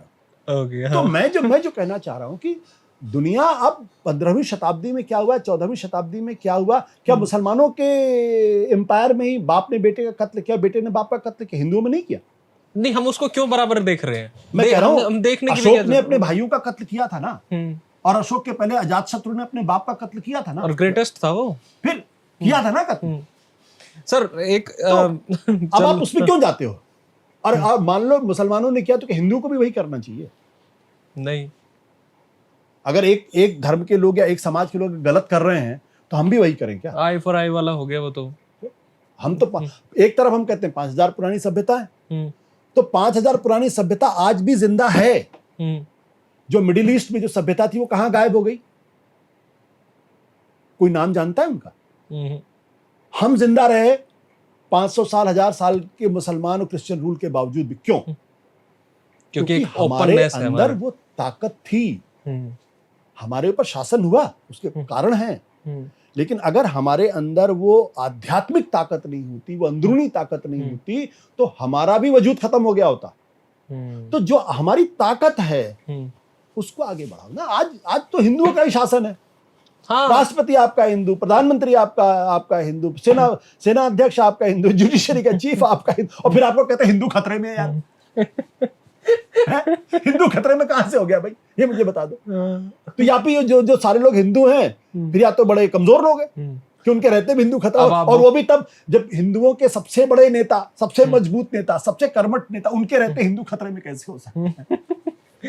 चलो सर, ये तो कोई नहीं। आप यूपी का बहुत जिक्र करते हो। हाँ। इस बुक में कि भाई यूपी से प्रधानमंत्री आते हैं, यूपी से अगले प्रधानमंत्री आने की भी संभावनाएं हैं, और उनका हिंदुइज्म का एक बेस है। तो और यूपी ही वो जगह था जिसने मतलब यूपी वो जगह था जहाँ के क्राइसिस को जहाँ की क्राइसिस ने बीजेपी को ऑलमोस्ट 2024 में वहां पे लाके खड़ा कर दिया। तो आप रिलीजियसली, पॉलिटिकली उत्तर प्रदेश की जो कैपेसिटी है हिंदुस्तान की राजनीति में, उसके बारे में आप बताइए। देखिए, उत्तर प्रदेश भारतीय जनता पार्टी के लिए एक बहुत बड़ी प्रयोगशाला थी, और भारतीय जनता पार्टी वहां तक पहुंच ही नहीं सकती थी जहां आज है अगर उत्तर प्रदेश नहीं होता। क्योंकि जो अयोध्या का पूरा आंदोलन था वो तो उत्तर प्रदेश से निकला, है ना। आपने काशी विश्वनाथ की बात की, वो तो उत्तर प्रदेश में ही, बनारस में है। आपने कृष्ण जन्मभूमि की बात की, वो भी मथुरा है। तो हिंदुओं के वो तीनों जगह, बड़ी जगह जिसको आप लिबरेट करना चाहते हैं, जिसके इर्द गिर्द आपने पूरे हिंदुत्व की अवधारणा को स्पष्ट किया है, अपनी पूरी पॉलिटिक्स में मोबिलाइजेशन किया है, वो तो तीनों वही है। और हिंदुत्व के आज की तारीख में जो दो सबसे बड़े आइकॉन है, नरेंद्र मोदी, वो भी बनारस से चुनाव लड़ रहे हैं। भाई उनको गुजरात छोड़ के बनारस आने की जरूरत क्यों पड़ी? गंगा मैया ने बुलाया, आप वहीं से लड़ते। गंगा मैया ने बुलाया था। अगर आप बड़ौदा से जीते ही थे, तो क्या प्रधानमंत्री नहीं बनते ना। तो आपको बड़ौदा छोड़ के बनारस क्यों आना पड़ा? क्योंकि वो आइडियोलॉजी को स्ट्रेंथन करेगा आपके। बिल्कुल।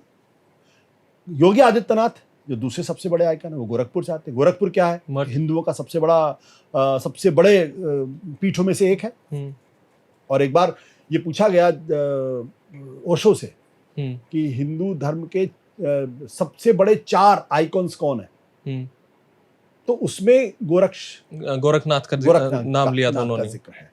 तो इतनी बड़ी पीठ के नेता और हिंदू हृदय सम्राट अपने बताने वाले योगी आदित्यनाथ भी वही है। ये तो कर्नाटक में नहीं है, ये तो बिहार में भी नहीं है, मध्य प्रदेश में भी नहीं है। तो 5 सबसे बड़ी हिंदुत्व की सबसे बड़ी पूंजी थैली वो तो यूपी में है। और अगर आप यूपी में 33 सीट लेकर आते हैं, इन पांचों चीज के बावजूद, इसका मतलब ये है कि कुछ तो गड़बड़ है। क्या है सर वो गड़बड़? वो गड़बड़ ये है क्योंकि आपकी विचारधारा की वजह से दलितों पिछड़ों को ये लगने लगा है कि आप हमको मैनिपुलेट करते हो अपनी सत्ता के लिए, और आप हमको दरअसल बराबरी का दर्जा नहीं देना चाहते, इसीलिए आप संविधान बदलना चाहते हो। तो दलितों पिछड़ों के एक बड़े तबके ने, जिन्होंने 2014 में 2019 में बीजेपी को वोट दिया था यूपी में, क्योंकि एक बार उनको 73 सीटें मिली थी, दूसरी बार 62 सीटें मिली थी, 73 प्लस अपना दल के साथ, दूसरी बार एक बार 71, दूसरी बार 62 सीटें मिली थी। तो वो तब मिला था जब दलितों पिछड़ों ने भी बड़ी संख्या में इनको वोट दिया था। इस बार उन्होंने कहा नहीं, आपने हमारे साथ धोखा किया। तो एक बड़ा तबका दलितों पिछड़ों का वो बीजेपी से पीछे गया है, उसने समाजवादी पार्टी कांग्रेस को वोट दिया है। इसलिए बीजेपी को ये सोचना पड़ेगा, और देखिए यही चीज महाराष्ट्र के अंदर भी हो रही है, क्योंकि महाराष्ट्र भी दलित आंदोलन का एक बहुत बड़ी जमीन रही, जब बाबा साहब अम्बेडकर, ज्योतिबा फुले जैसे लोग रहे हैं, रेवोल्यूशंस की भूमि है वो। और यूपी में भी आप देखिए कांशीराम मायावती का जो आंदोलन है, तो जहां दलितों की चेतना ज्यादा जागृत और विकसित थी, वहां बीजेपी को नुकसान हुआ है। पर सर वही महाराष्ट्र में क्यों नहीं हुआ फिर? नहीं, लोकसभा में हुआ। देखिए लोकसभा का, विधानसभा में, हाँ लोकसभा में हुआ, विधानसभा में नहीं हुआ, क्योंकि लोकसभा का चुनाव देश की तकदीर बदलता है, ये समझना पड़ेगा हमको। राज्य बीजेपी की सरकारें तो पहले भी थी, मध्य प्रदेश में कितने सालों से थी, गुजरात में, हिंदुस्तान की तस्वीर तो बिल्कुल अलग थी। 2014 में जब राष्ट्रीय स्तर बीजेपी आई, तब सारे बदलाव उनको दिखाई पड़ने लगे। तो और दूसरी बात क्या है कि जो विधानसभा के चुनाव में या फिर म्युनिसिपैलिटी के चुनाव के मुद्दे बिल्कुल अलग होते हैं। ये भी है सर। इसी के साथ में किताब से आपने स्टार्टिंग में पहले चैप्टर में बड़ी खूबसूरत बात लिखी है कि इंडिपेंडेंस के बाद 3 बड़े मेजर इवेंट हैं जिसने कांग्रेस को शेप किया या रीशेप किया। एक इमरजेंसी, दूसरा आपका अयोध्या और राम भूमि वाला आंदोलन, और तीसरा आपका इकोनॉमिक जो लिबरेशन हुआ, इकोनॉमिक रिफॉर्म्स हुए 91 में। ये 3 होने के बाद से अभी तक कांग्रेस मेजोरिटी के साथ सत्ता में नहीं आई है। इसका इम्पैक्ट आप कांग्रेस के ऊपर कैसे देखते हैं? और बीजेपी का तो काफी हद तक आपने बता ही दिया। देखिए तीनों का जो एक तो जो 3 चीजें हैं, मंडल की क्रांति, कमंडल की क्रांति और आर्थिक सुधार। मंडल में भूल गया, आर्थिक क्रांति, तो ये दोनों लगभग 1990 के आसपास की बात है। बाबरी मस्जिद 1992 में गिराई गई, जो इकोनॉमिक रिफॉर्म था वो 1991 में नरसिम्हा राव ने शुरू किया था, और मंडल कमीशन का लागू भी 1990 में हुआ था। तीनों चीजें एक साथ होती हैं। तो मंडल कमीशन क्या? मंडल कमीशन का मतलब ये है कि सामाजिक न्याय की लड़ाई, यानी पिछड़ों और दलितों को ये बताना कि हम आपको 27% आरक्षण दे रहे हैं, यानी उनकी चेतना के साथ एक तादाद में स्थापित किया जा रहा है, उनको और बराबरी का दर्जा देने की कोशिश की जा रही। जो कमंडल की पॉलिटिक्स है, जो अयोध्या की पॉलिटिक्स है, उसने हिंदुओं के जो अपर कास्ट को एक नई चेतना दी कि हमारा शासन भी हो सकता है, और हिंदू अपने आप को हिंदू समझे। टीका लगाने से आप सांप्रदायिक नहीं होते, मंदिर जाने से आप सांप्रदायिक, और आपको गौरव भाव होना चाहिए। ये चीज बीजेपी ने बहुत कायदे से लोगों के दिमाग में बैठाई कि वो हिंदुओं की हितरक्षक पार्टी है। तीसरी थी आर्थिक सुधार। आर्थिक सुधार ने एक इकोनॉमिक लेवल पे चेंजेस किए। हमारे जो लोग साइकिल पे चलते थे वो मोटरसाइकिल चलने लगे, जो मोटरसाइकिल चलते थे वो गाड़ियों में चलने लगे, लोगों की आय बढ़ गई, समाज के अंदर आप देखिए एक आर्थिक प्रगति दिखाई पड़ी।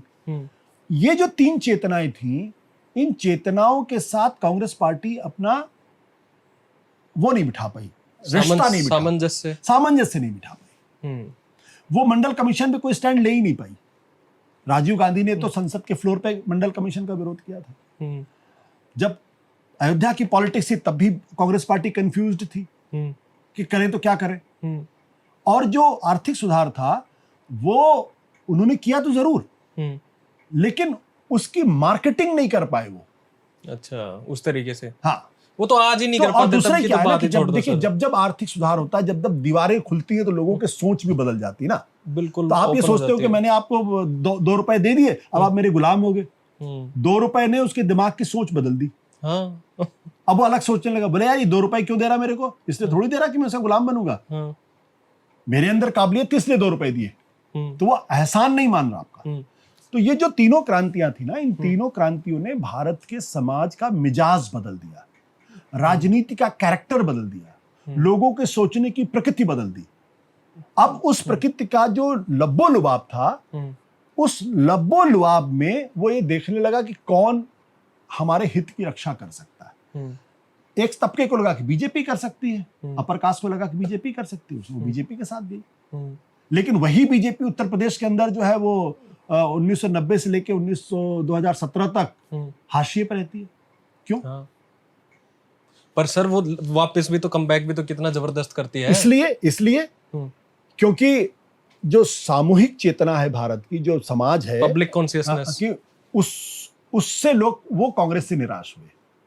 तो विकल्प की तरह जो मैंने शुरू में कहा, कांग्रेस से निराश होने वाली पार्टी, खुद ही निराश हुए घूम रहे हैं वो आजकल। देखो, अब ये बात तो बीजेपी के बारे में भी कह सकते हैं। थोड़ा तो क्रिटिसाइज करने दो कांग्रेस को प्लीज। आप क्रिटिसाइज करो। मैं ये कह रहा हूं कि इसको एक दूसरे परिदृश्य में देखने की जरूरत है। जब 2050 से लेके 1977 तक विपक्ष लगातार चुनाव हार रहा था, तो क्या वो ऐसे ही घूम रहे थे? नहीं घूम रहे थे। तब का जमाना अलग था सर, दमाने की बात नहीं है, टाइम अलग था। एक राजनीतिक प्रक्रिया होती। आज कांग्रेस पार्टी चुनाव हारी है, ठीक है, बुरी तरीके से हारी है। आज भी उसके पास 22% वोट है, आज भी उसके पास 99 सांसद है। जनसंघ और बीजेपी 1952 से लेकर 1984 तक कितने साल हो गए? 32 साल। उतने सांसद नहीं जीत पाई कि वो 100 का, सबको मिला के 100 का आंकड़ा पूरी कर। तो क्या अटल बिहारी वाजपेयी बेकार नेता थे? नहीं। मेहनत क्या लाल कृष्ण आडवाणी बेकार नेता थे? क्या राम मनोहर लोहिया बेकार नेता थे? नहीं। इतिहास की प्रकृति होती, इतिहास की गति होती है। आज बीजेपी के अंदर लोग विकल्प देख रहे हैं। बीजेपी उनकी आकांक्षाओं पे नहीं खरी उतरेगी तो लोग कल दूसरा विकल्प खोज लेंगे। ये भी है। सर आपने एक बुक लिखी थी क्राउन प्रिंस, और देखिए जो अटल बिहारी वाजपेयी बीजेपी को 1984 में 2 सीट जिता पाए थे, वही 1998 में आके प्राइम मिनिस्टर बनते हैं।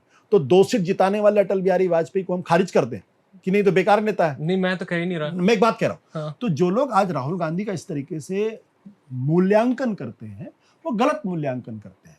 मेरा कहना यह है कि राहुल गांधी की आलोचना करिए, लेकिन विद्वेष की भावना से मत।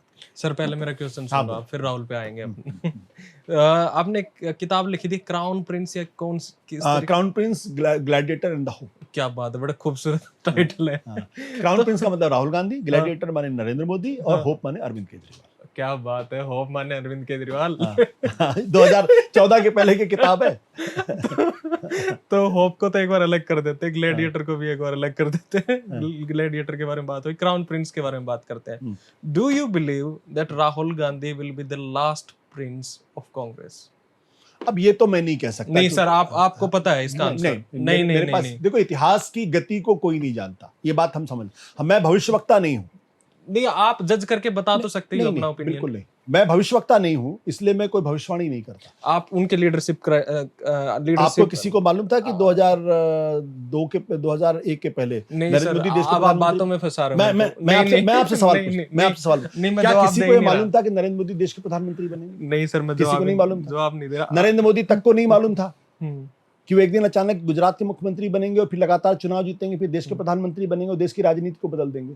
उस वक्त तो लोग। How do you see Rahul Gandhi as a politician? Rahul Gandhi एक पॉलिटिशियन के तौर पे मुझे लगता है इवॉल्व कर रहे हैं। He is a work in progress. He is work in progress, क्योंकि उनके अंदर बहुत सारी कमियां हैं, लेकिन वो धीरे धीरे उन कमियों को अब दूर करने लगे हैं। जो उनकी सबसे बड़ी कमी थी, जो लंबे समय तक उनको नुकसान पहुंचाती रही, कि उनके अंदर वो स्थायी भाव नहीं दिखाई पड़ता था। नरेंद्र मोदी और अमित शाह के आने के बाद राजनीति 24 घंटे का काम नहीं, 48 घंटे का काम है। अगर आपको देश की राजनीति में कामयाब होना है तो आपको 48 घंटे काम करना पड़ेगा।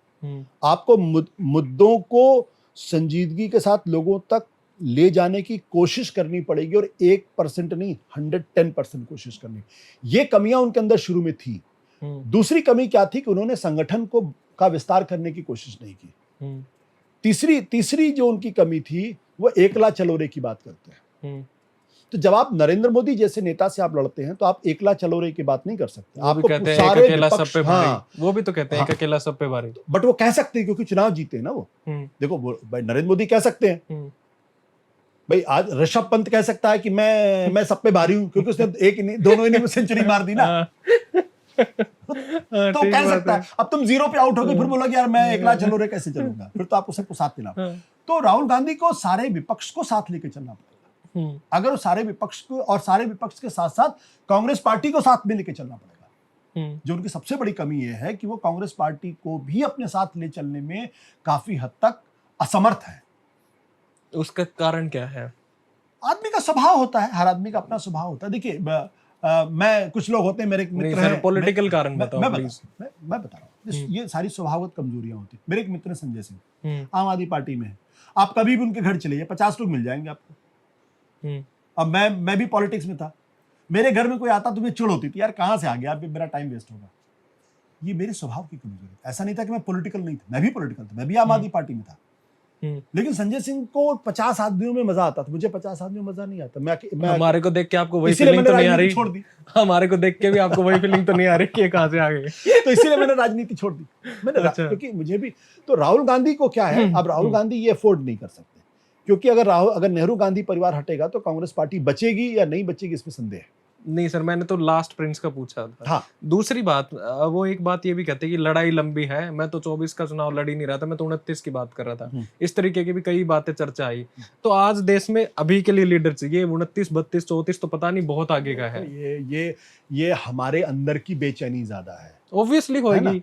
तो हम अपनी बेचैनी को एक नेता पे नहीं थोप सकते, क्योंकि वो रिस्पॉन्सिबल है ऑपोजिशन में। मान सकते हो आप। अब मैं फिर नहीं मानना क्या, आपको नहीं लगता? नहीं, मुझे नहीं लगता। सर आप बहुत डिफेंड करते हो कांग्रेस। मुझे नहीं, नहीं तो गलत बात है। मुझे नहीं लगता, मुझे नहीं लगता। आप ऑनेस्ट रिप्लाई नहीं कर रहे हो। नहीं, मैं ऑनेस्ट रिप्लाई नहीं सर। अब मैं आपको बोलता हूँ, अब आप देखता हूँ 1950 में समाज का एक बड़ा तबका था जो नेहरू गांधी परिवार को नहीं पसंद करता था, कांग्रेस को नहीं पसंद करता था। वो चाहता था कि फौरन बदलाव हो जाए, नहीं हुआ ना बदलाव। तो 50 में एक छोटा सा 1%, 2% तबका था सर। नहीं, ऐसा नहीं था।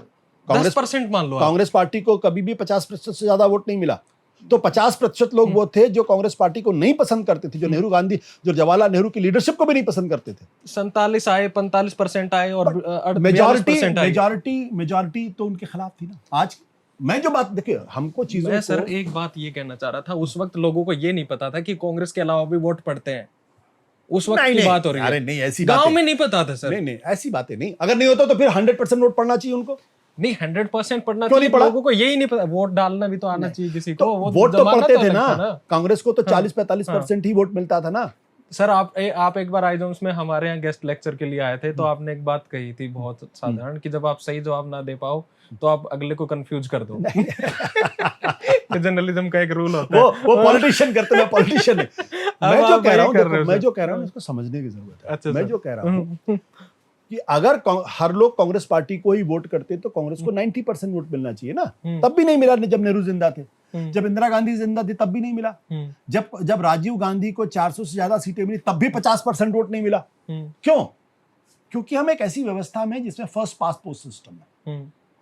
मैं जो कह रहा हूं कि राहुल गांधी की सबसे बड़ी कमजोरी, जो मैंने आपको 3 गिना दी, आप संगठन में काम नहीं कर रहे, आप एकला चलो में विश्वास कर रहे हैं, और आप जो है वो अपने तरीके से चीजों को लादने की कोशिश कर रहे हैं, वर्क इन प्रोग्रेस। सर एक नहीं गिनवाई आपने, जो बहुत इंपॉर्टेंट है, कि पार्टी को लीड उस तरीके से नहीं कर पा रहे जो उनको करना चाहिए। जो मैंने कहा, मैंने तो पहले भी बोला आपको कि अपनी पार्टी को भी साथ लेकर चलने में असमर्थ, एग्जैक्ट वर्ड मैंने यही यूज किया था। आपको ध्यान है? अभी तो अगर आप दोबारा बहुत शुगर कोटेड सब था सेंटेंस था। आपकी राय है। तो अब ये सर एक चीज और बताओ, आप कुछ बोल रहे थे, मैं रोक रहा हूँ आपको। एक कांग्रेस की जब हम बात करते हैं तो किसी ने मेरे को क्वेश्चन भेजा और उन्होंने बोला कि ये सर से जरूर पूछना। तो नॉर्थ इंडियन कांग्रेस लीडर और साउथ इंडियन कांग्रेस लीडर की उन्होंने कंपैरिजन करी, और वो कहते हैं कि साउथ इंडियन कांग्रेस लीडर हैं वो बहुत ज्यादा मेहनती हैं और बहुत एग्रेसिवली कांग्रेस की आइडियोलॉजी के लिए काम करते हैं और आरएसएस को बहुत तगड़े तरीके से अटैक करते हैं, चाहे वो रेवंत रेड्डी हो, सिद्धरमैया हो, शिव कुमार हो। आप नॉर्थ इंडिया में आ जाइए, यहाँ पे तो आपस में इतने वो हैं, हालांकि वहां भी हैं डिस्प्यूट आपस में, पर north Indian leaders Rahul Gandhi जो भाषा बोल रहे हैं कांग्रेस की, वो आज भी बोलने को तैयार नहीं है। राहुल गांधी जो भाषा बोलते हैं कांग्रेस की भाषा, जो डायरेक्ट अटैक आरएसएस पे करते हैं, वो वैसा अटैक वो नहीं करते हैं। कौन लोग? कांग्रेस के लीडर्स। नॉर्थ इंडिया वाले या साउथ इंडिया वाले? नॉर्थ वाले। अच्छा, साउथ वाले तो कर रहे हैं, तो इसको आप बताइए। इसीलिए तो मैंने कहा ना कि राहुल गांधी की सबसे बड़ी असफलता यही है कि अपनी पार्टी के लोगों को साथ। तो क्या लीडर हुआ फिर? पहली असफलता होगी तो फिर आगे का क्या? तो फिर अटल बिहारी वाजपेयी भी क्या नेता थे? फिर ऐसे नहीं। देखो, अगर हमको वाकई में चीजों को, या राम मनोहर लोहिया क्या कंट्रीब्यूशन, मैं आपसे एक सवाल पूछता हूँ, जिंदा कौम 5 साल इंतजार नहीं कर सकती। राम मनोहर लोहिया क्या कंट्रीब्यूशन, मैं आपसे सवाल, हम क्यों याद करते हैं? पंचायती सिस्टम और अच्छा मैं वैसे वर्बली बताने लगा।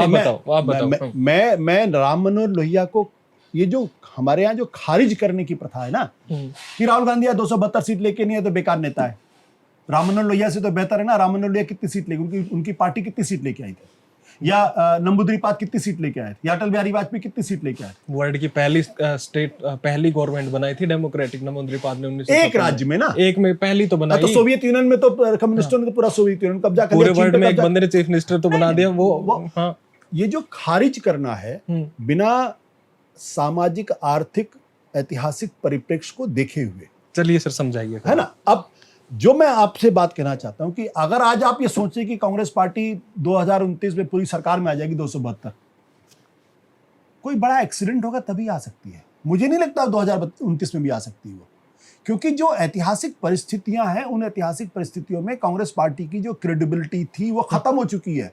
कांग्रेस पार्टी को अपनी क्रेडिबिलिटी को रीगेन करना पड़ेगा, अपने आप को पूरी तरीके से बदलना पड़ेगा, अपने अंदर नई चीजें लानी पड़ेंगी। और जब आप नई चीज, कोई नेता जब नई चीज करता है तो पार्टी के जो पुराने न्यस्त स्वार्थ वाले वेस्टेड इंटरेस्ट वाले लोग होते हैं वो उसका विरोध करते हैं। ये समाज में भी होता है, ये समाज में भी होता है। तो कांग्रेस पार्टी, राहुल गांधी को अपने इन तमाम नेताओं के साथ पहले बैठ के महीनों लंबी चौड़ी बातचीत करनी चाहिए थी, उनको समझाना चाहिए था, और तब जाके लोग, तब वो पार्टी को साथ लेके चलते। अब आप 2019 में आप लोकसभा का चुनाव हार गए, बोले मैं तो अकेले चुनाव लड़ रहा था, तो क्या मतलब है? आपकी प्रॉब्लम है ना। ठीक, अगर कांग्रेस पार्टी, आज आप कांग्रेस के नेता हो, सबसे बड़े नेता हो, जो नेता आपके साथ नहीं चलता निकाल बात करो उसको। भाई मध्य प्रदेश के अंदर दिग्विजय सिंह और कमलनाथ 2003 से लगातार चुनाव हार रहे हैं, लोकसभा का चुनाव भी हार रहे, विधानसभा का चुनाव, क्यों लेके आप ढो रहे हो? बाहर करिए, हरियाणा में बाहर करिए, नई लीडरशिप लेके आइए। आप वैसे भी चुनाव हारे, तैसे भी, ये उनकी असफलता है। और ये असफलता ही उनको भारी पड़ती जा रही।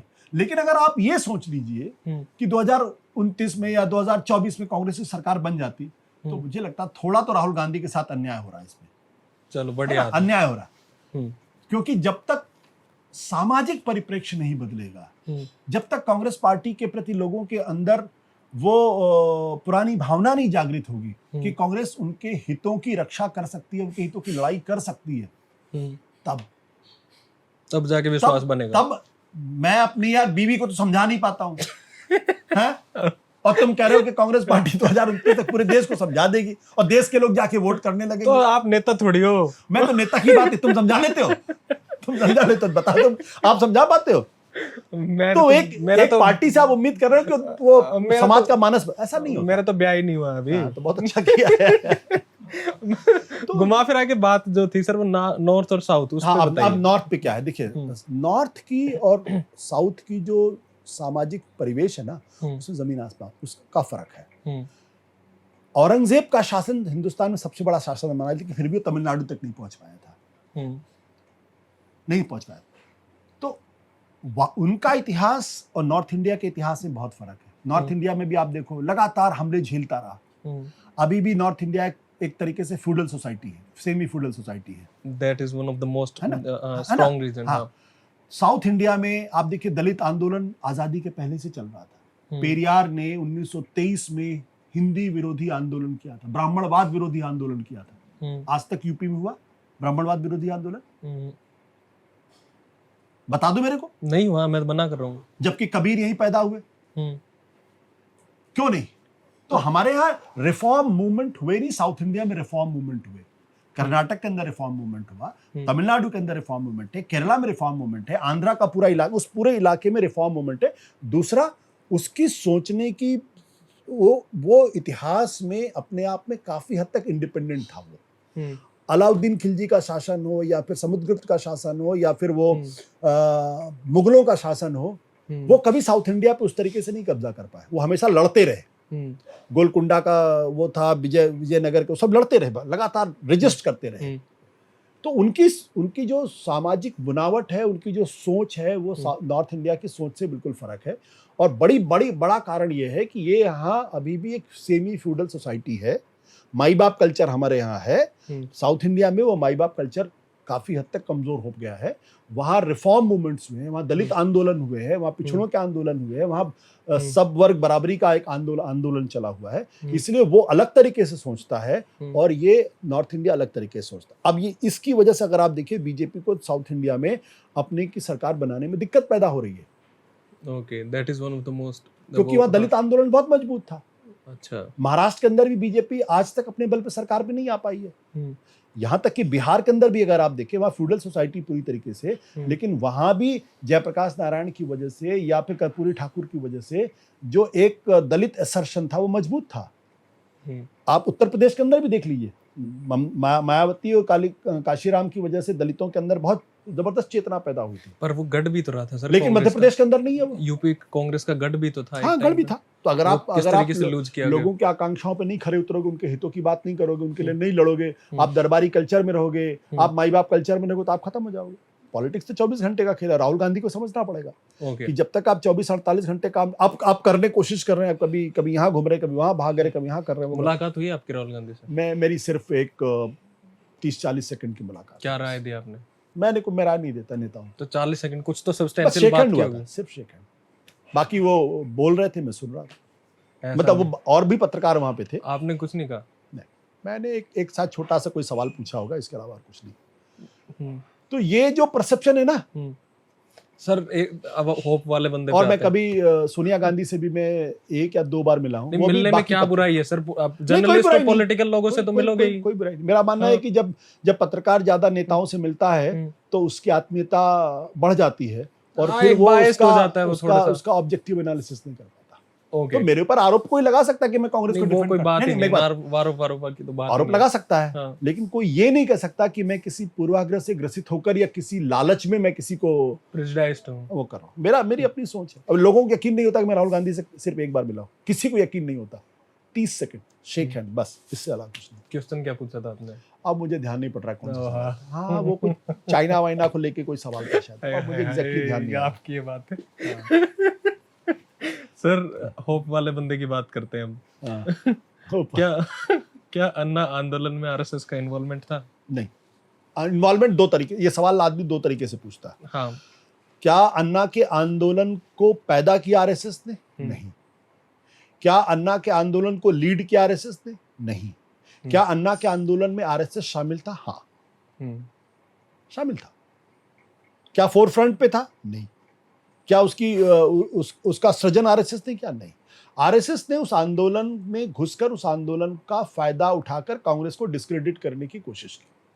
उसका फायदा आरएसएस ने लिया और आरएसएस जब आंदोलन बड़ा होने लगा तो आरएसएस ने बाकायदा उसको अपने पक्ष में बदलने की कोशिश की और कांग्रेस को डिस्क्रेडिट करने की कोशिश की, अंदर से उसको करने की कोशिश की।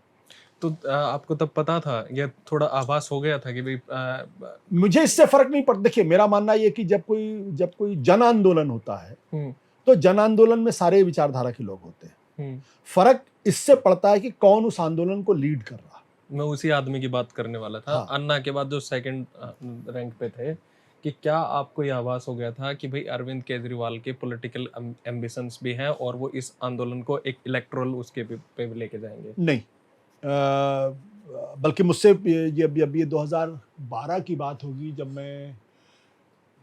मैं आम आदमी पार्टी ज्वाइन नहीं किया था, मैं बनी भी नहीं थी आम आदमी पार्टी इनफैक्ट उस वक्त। तो आंदोलन के बाद ऐसे ही चर्चा चल रही थी, तो चूंकि आंदोलन की वजह से मैं उस वक्त IBN7 में मैनेजिंग एडिटर था, तो मुलाकात होती थी उनसे और एक अच्छी समझ पैदा हो गई थी। दोस्ती तो कहना थोड़ा मुश्किल काम है, अच्छी समझ पैदा हुई। तो एक दिन उनका फ़ोन आया, बोले कि आपसे कुछ ज़रूरी बात करनी है, 2-4 लोग हैं, आप आ जाइए। मैंने कहा आते हैं, बात करते। तो हम वहाँ पे जब पहली बार ये हुआ कि भाई इस आंदोलन को अब आगे कैसे लेके जाया जाए, तो मेरी राय ये थी कि इस आंदोलन को एक राजनीतिक पार्टी में तब्दील होना पड़ेगा, क्योंकि जो ऊर्जा इस वक्त निकली हुई है ये ऊर्जा वेस्ट हो जाएगी अगर इसको ऑर्गेनाइज्ड तरीके से इसको हम चैनलाइज नहीं करेंगे। तो मेरी राय ये थी कि एक राजनीतिक पार्टी बननी चाहिए। उस वक्त तक अरविंद केजरीवाल इस बात को लेकर कन्विंस नहीं थे कि आंदोलन को राजनीतिक पार्टी में तब्दील होना चाहिए था। ओके। तो सर, आप जैसा भी बता रहे हो कि आप इरिटेट हो जाते हो लोगों से, तो आपने पॉलिटिक्स ज्वाइन क्यों की और फिर छोड़ी क्यों? बहुत बार इसका जवाब दे चुका हूँ। नहीं, हमारे को दे दो थोड़ा। देखो, मुझे ये लग रहा था कि यार ये बहुत ईमानदार लोग हैं और एक सही मायनों में आज़ादी के बाद एक क्रांति का माहौल बना है और समाज बदल सकता है।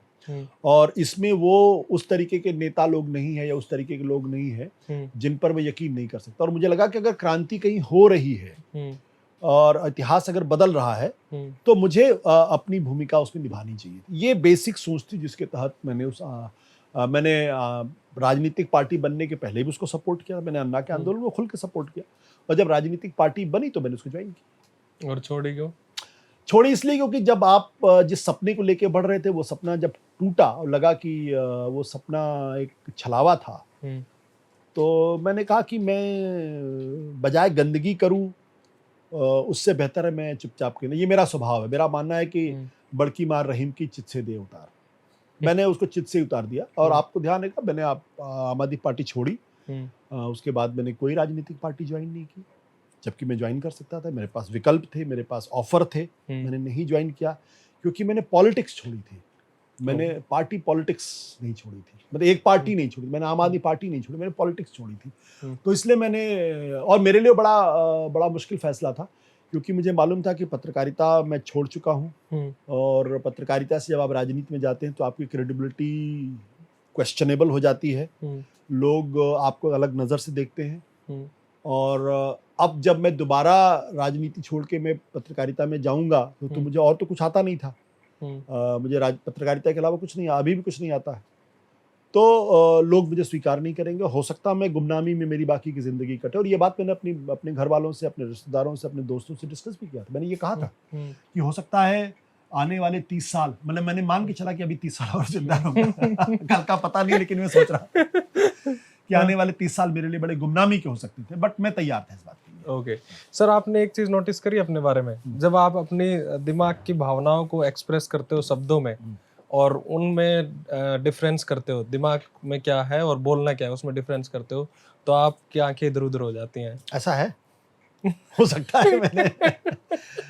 मैं बड़ा साइकोलॉजिकली आप समझ गए मैं कहना क्या चाह रहा हूँ। हाँ ठीक है, बिल्कुल सही। आपका ऑब्जर्वेशन मैं उसकी रिस्पेक्ट करता हूँ। सर एक बात मेरे को ये बताइए, मेरी पर्सनल शिकायत, लेकिन मेरा मानना है कि मैं जो मैं दिल में सोचता हूँ लगभग वही बात मैं कहता हूँ। लगभग? हाँ लगभग, इसलिए क्योंकि कई बार किसी को गाली देने का भी मन करता है ना। पर ह्यूमन फीलिंग्स है ना, उसको क्यों रोकना? नहीं, क्यों किसी को गाली क्यों देना? मेरा मानना है कि ठीक है, उसी चीज को मैं अलग तरीके से भी पेश कर सकता हूँ। तो इसलिए बहुत सारी चीजें होती हैं। आप अपने पेरेंट्स के बारे में बहुत सारी बातें सोचते हैं, मैं आपके बारे में बहुत सारी बातें सोचता हूँ, लेकिन ये उचित नहीं होगा कि मैं उसी तरीके से उसको एक्सप्रेस करूं। नहीं, वो पेरेंट्स और आपस वाली बात अलग होती है। सर एक मैं जो आपको पर्सनल शिकायत जो कह रहा था वो ये है कि मैं जब देखता हूँ, और आप इसका जवाब दीजिएगा, एक बड़ा हार्श क्रिटिसिज्म होएगा आपका। नहीं, बिल्कुल कि जब आपके चैनल पे भी, यूट्यूब चैनल पे और भी जितने भी चैनल पे, आप दिन रात कोसते रहते हैं प्राइम मिनिस्टर को। कोई भी खबर हो, कोई भी चीज हो, तो प्राइम मिनिस्टर के एक एंगल से आप चीजों को दिखाते हैं। मतलब आप लोगों को, मेरे को ये लगता है कई बार तो इतने फ्रस्ट्रेट हो गए हो आप लोग कि इतने अनकंफर्टेबल हो गए हो प्राइम मिनिस्टर से, या तो उस बंदे का कुछ बिगाड़ ही दो नया विचार लाके कि भाई ले तेरा डैमेज कर दिया हमने, ठीक है। अदरवाइज हर रोज बैठ के एक सेकंड, हर रोज बैठ के ये क्या है। और दूसरा, आप पूरे मीडिया को आप क्रिटिसाइज करते हो कि वो अच्छा काम नहीं करते, हर रोज शाम को आप वहां भी होते हो।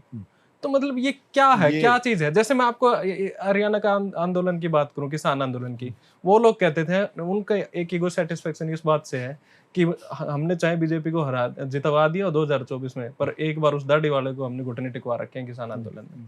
तो आप कुछ तो नया थॉट दे दो, या फिर उनको कोसना, क्या फ्रस्ट्रेट हो गए, क्या जिंदगी जीनी। देखो, ये तो आपकी सोच है। हाँ मेरी है कंप्लीटली। ये आपकी सोच है, और ऐसे बहुत सारे लोगों की सोच है। नहीं, मेरी ये है, बहुत सारों को नहीं पता मुझे।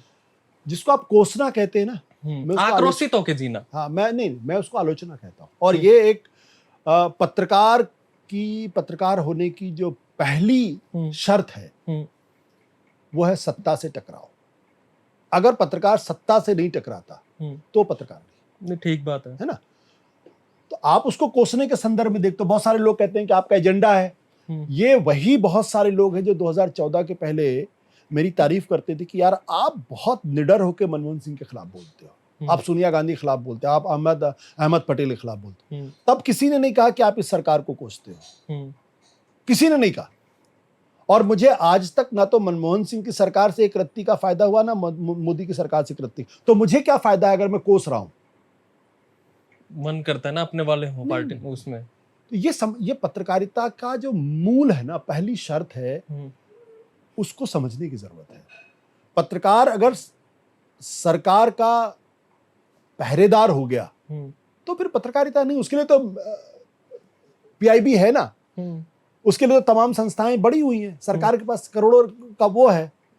मैं अगर पत्रकार हूं तो मेरा काम है सुबह से शाम तक सरकार को यह बताना कि तुम गलत कर रहे हो, तुम ये चीज गलत कर रहे हो, तुम ये चीज गलत। मेरा काम सरकार की तीमारदारी करना नहीं है, मेरा काम सरकार की चमचागिरी करना नहीं है। पत्रकारिता चमचागिरी का नाम नहीं, पत्रकारिता दलाली का नाम नहीं है, पत्रकारिता सरकार से टकराने का नाम है। क्योंकि अगर पत्रकार नहीं टकराएगा, वो अकेला शख्स है जो लगातार सरकार को बताता है कि तुम गलत कर रहे हो, उसको अकाउंटेबल बनाता है। इसीलिए जब थॉमस जेफरसन से पूछा गया कि will you have a state without media और मीडिया विदाउट स्टेट, पता है थॉमस जेफरसन ने क्या कहा? उसने कहा I want media without state but I will have a state with media.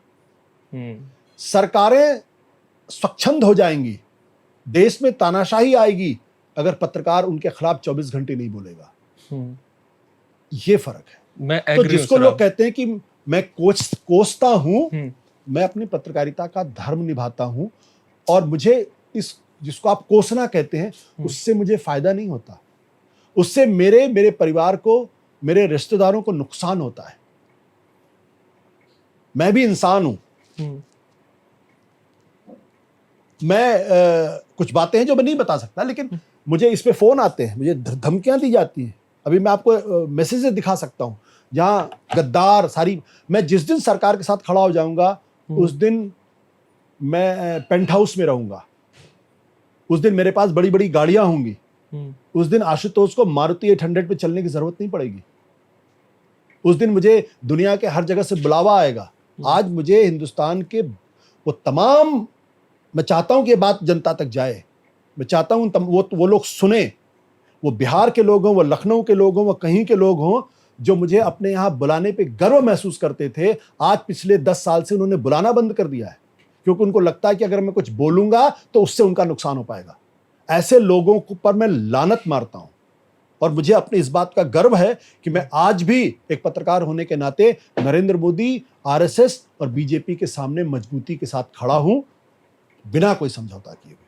ये मेरी गैरत है। आपने दूसरा सवाल पूछा, टीवी चैनल्स पे क्यों जाता हूं? मेरा मानना यह है कि एक पत्रकार होने के नाते या एक इंसान होने के नाते अगर मुझे किसी भी प्लेटफॉर्म पे अपनी बात कहने की आजादी है तो मुझे उस प्लेटफॉर्म पे जाना चाहिए, और मैं जाता हूं, इसीलिए मैं जाता हूं। बुली भी तो करते हैं वहां पे, फिर फर्क नहीं पड़ता, मुझे अपनी बात कहने का अधिकार। जिस दिन वो ये कहेंगे कि आपको अपनी बात कहने का अधिकार नहीं है, जिस दिन वो ये कहेंगे कि आपको वो बोलना पड़ेगा जो हम चाहते हैं, उस दिन नहीं। देखिए ये कहना बहुत थोड़ा सा वो है, बट छोड़िए उसको नहीं। ये जो लोग बुली वाली बात कहते हैं ना, मैं लगता हूं कि वो सारे लोग थोड़े डरते हैं, डरपोक लोग हैं। आपको मेरे विचारों से डर लगता है और अब मुझे आपके विचारों से डर लगता है, तो फिर काहे की डेमोक्रेसी की बात कर रहे हैं? ठीक बात है। जब तक वो मुझे गाली नहीं दे रहा है तब तक मुझे अपनी बात कहने का अधिकार है। अगर वो गाली देगा, मेरा नियम बहुत साफ है, अगर टेलीविजन चैनल पे किसी ने मुझे गाली दी तो मैं फिर उसको उसी भाषा में जवाब देता।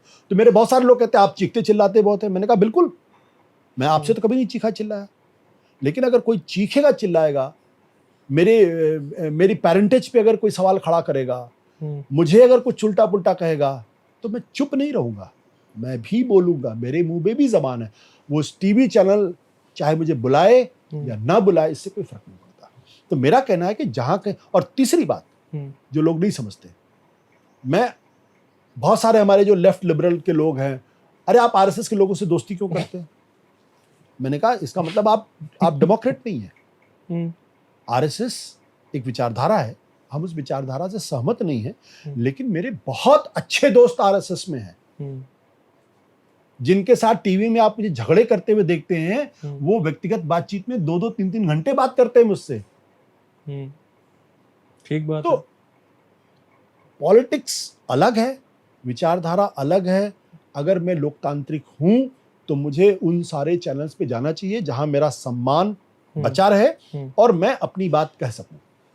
दूसरी बात, सरकार की आलोचना करने का मेरा अधिकार है, वो मैं सारी बातों से एग्री करता हूँ। मैंने एक छोटी सी एक बात कही थी, उस पे आप और जवाब दे दीजिए। हाँ, जो मैंने कहा था कि भाई प्राइम मिनिस्टर या बीजेपी के एंगल से, बीजेपी उनकी नेगेटिविटी के एंगल से आप चीजें दिखाते हो, वो मेरे को आप जानना है। नहीं, नेगेटिव आलोचना है वो। कई बार मैंने सरकार की तारीफ की है हर तरीके से। बिल्कुल आपको नहीं लगता कि फेड अप हो जाती है जनता ये देख देख के? नहीं, जनता या फिर लोगों को पता रहता है कि ये क्या हो जाए बोलेंगे, इससे कोई फर्क नहीं पड़ता। ये भी पता होता है कि ये क्या बोलेंगे। देखो, जनता फेडअप हो जाए इससे कोई फर्क नहीं पड़ता। मैं अगर अपने मन में ईमानदार हूं, अगर आप ईमानदार हैं, तो जो आपको लगता है बोला जाना चाहिए आपको वही बोलना चाहिए, सभ्य भाषा में, समझदारी के साथ। ये नहीं कि गाली दे आप। जो मुझे लगता है वो मैं बोलता हूं। मैंने जब ऑपरेशन सिंदूर लॉन्च है, मैंने कहा बिल्कुल सही है, करना चाहिए। मैंने यहां तक कहा कि ये सिंदूर शब्द का इस्तेमाल बहुत अच्छा किया। जब रूस के साथ भारत तेल ले रहा था तो बहुत सारे लोगों ने आलोचना की। मैंने कहा नहीं, भारत की विदेश नीति ठीक है, भारत को अपने नेशनल इंटरेस्ट के बारे में बात करना चाहिए। जब 3 फॉर्म्स लॉ, जब कृषि कानून आए, मैंने उन कृषि कानूनों की तारीफ की। ये भारत का दुर्भाग्य है कि नरेंद्र मोदी सरकार को कृषि कानूनों को वापस लेना पड़ा। वो जो कृषि, जब तक भारत की कृषि को आप इंडस्ट्री से नहीं जोड़ेंगे तब तक भारत की कृषि, ओपिनियन हो सकता है। हाँ, हो सकता है, बट मेरी राय, मैं तो एग्री उस तरीके से नहीं करता जैसा आप कह रहे हो। तो लेकिन आज नहीं कल भारत की कृषि को, भारत की खेती बाड़ी को इंडस्ट्री से जोड़ना ही पड़ेगा। आप इंडस्ट्री से नहीं जोड़ेंगे तो आप कभी प्रगति नहीं कर सकते। पर उसके तरीके होते हैं, वो एक अलग थे। बट जो 3 कानून थे वो अपने आप में ठीक थे। मैं ये कहता था कि आपने जिस तरीके से लागू किया वो ठीक नहीं। आप कॉन्फिडेंस में लीजिए ना। हाँ। अब जैसे आपने अचानक बिहार में कह दिया कि स्पेशल इंटेंसिव रिव्यू होना चाहिए। अरे भाई, राजनीतिक पार्टियों से बात तो करो, उनका इनपुट तो लो। परिवार में बाप भी कोई फैसला करने के पहले बेटों बहुओं के साथ बैठ के बात करता है ना। जो बाप नहीं करता फिर वो अंत में अकेला पड़ जाता है। ये भी तो ये जो प्रश्न, do you believe personal is political? Do you believe personal is? देखो, पॉलिटिक्स वही है जो आपकी पर्सनैलिटी है। आप अपनी पर्सनैलिटी से अलग पॉलिटिक्स नहीं कर सकते। आप कुछ समय तक आपकी पर्सनैलिटी और पॉलिटिक्स में फर्क हो सकता है। मैं चाहूं भी तो भी मैं बीजेपी की लाइन नहीं ले सकता। मैं चाहूं भी तो राहुल गांधी के साथ में उनकी पार्टी नहीं ज्वाइन कर सकता। मैं चाहूं भी तो अखिलेश यादव के साथ नहीं जा सकता, क्योंकि मेरी पर्सनैलिटी अलग है। या तो वो मुझे निकाल देंगे या मैं निकल जाऊंगा। 4 साल का मेरा अनुभव तो यही कहता, 4.5 साल का। हम अगर मैं चल नहीं सकता था बियॉन्ड अ पॉइंट, या तो वो मुझे निकाल देते या मैं निकल जाता। मैंने अपना रास्ता चूज कर लिया, मैं बाहर आ गया। मैंने जैसा कहा ना कि अगर मुझे राजनीति को अपना व्यवसाय बनाना होता, राजनीति में अगर पैसा कमाना होता, तो फिर मैं आज बीजेपी में होता, और हो सकता है किसी बड़े मुकाम पे होता या कांग्रेस में होता। रिग्रेट है इस बात का? नहीं, कोई रिग्रेट नहीं। रिग्रेट का कोई प्रश्न नहीं। जीवन में मैंने ऐसे बहुत सारे फैसले किए। कभी तो मन करता है अपने नेता बनने का? नहीं, बिल्कुल नहीं। देखो, रिग्रेट नहीं। रिग्रेट किस बात का होगा? जब आप सोच समझ के फैसले करते हैं तो भूल भी तो होती है। हाँ, भूल होती है। मैं ये नहीं कहूंगा कि राजनीति में जाना भूल थी। मैं नहीं, मेरी गलती या भूल ये थी कि मैं उन लोगों को शायद नहीं समझ पाया कि वो ऐसे बदल सकते हैं। ये मेरी गलती थी। ओके, हाँ जी, कुछ पूछना है सर? इनको ही पूछना है। मजा आ रहा है आपको या बोर तो नहीं हो रहे आप? नहीं, मुझे तो टाइम हो गया काफी। अब हमारे लंबे होते हैं वैसे, 1-1.5 घंटे। कोई दिक्कत? कितना टाइम हो गया देखना इसमें?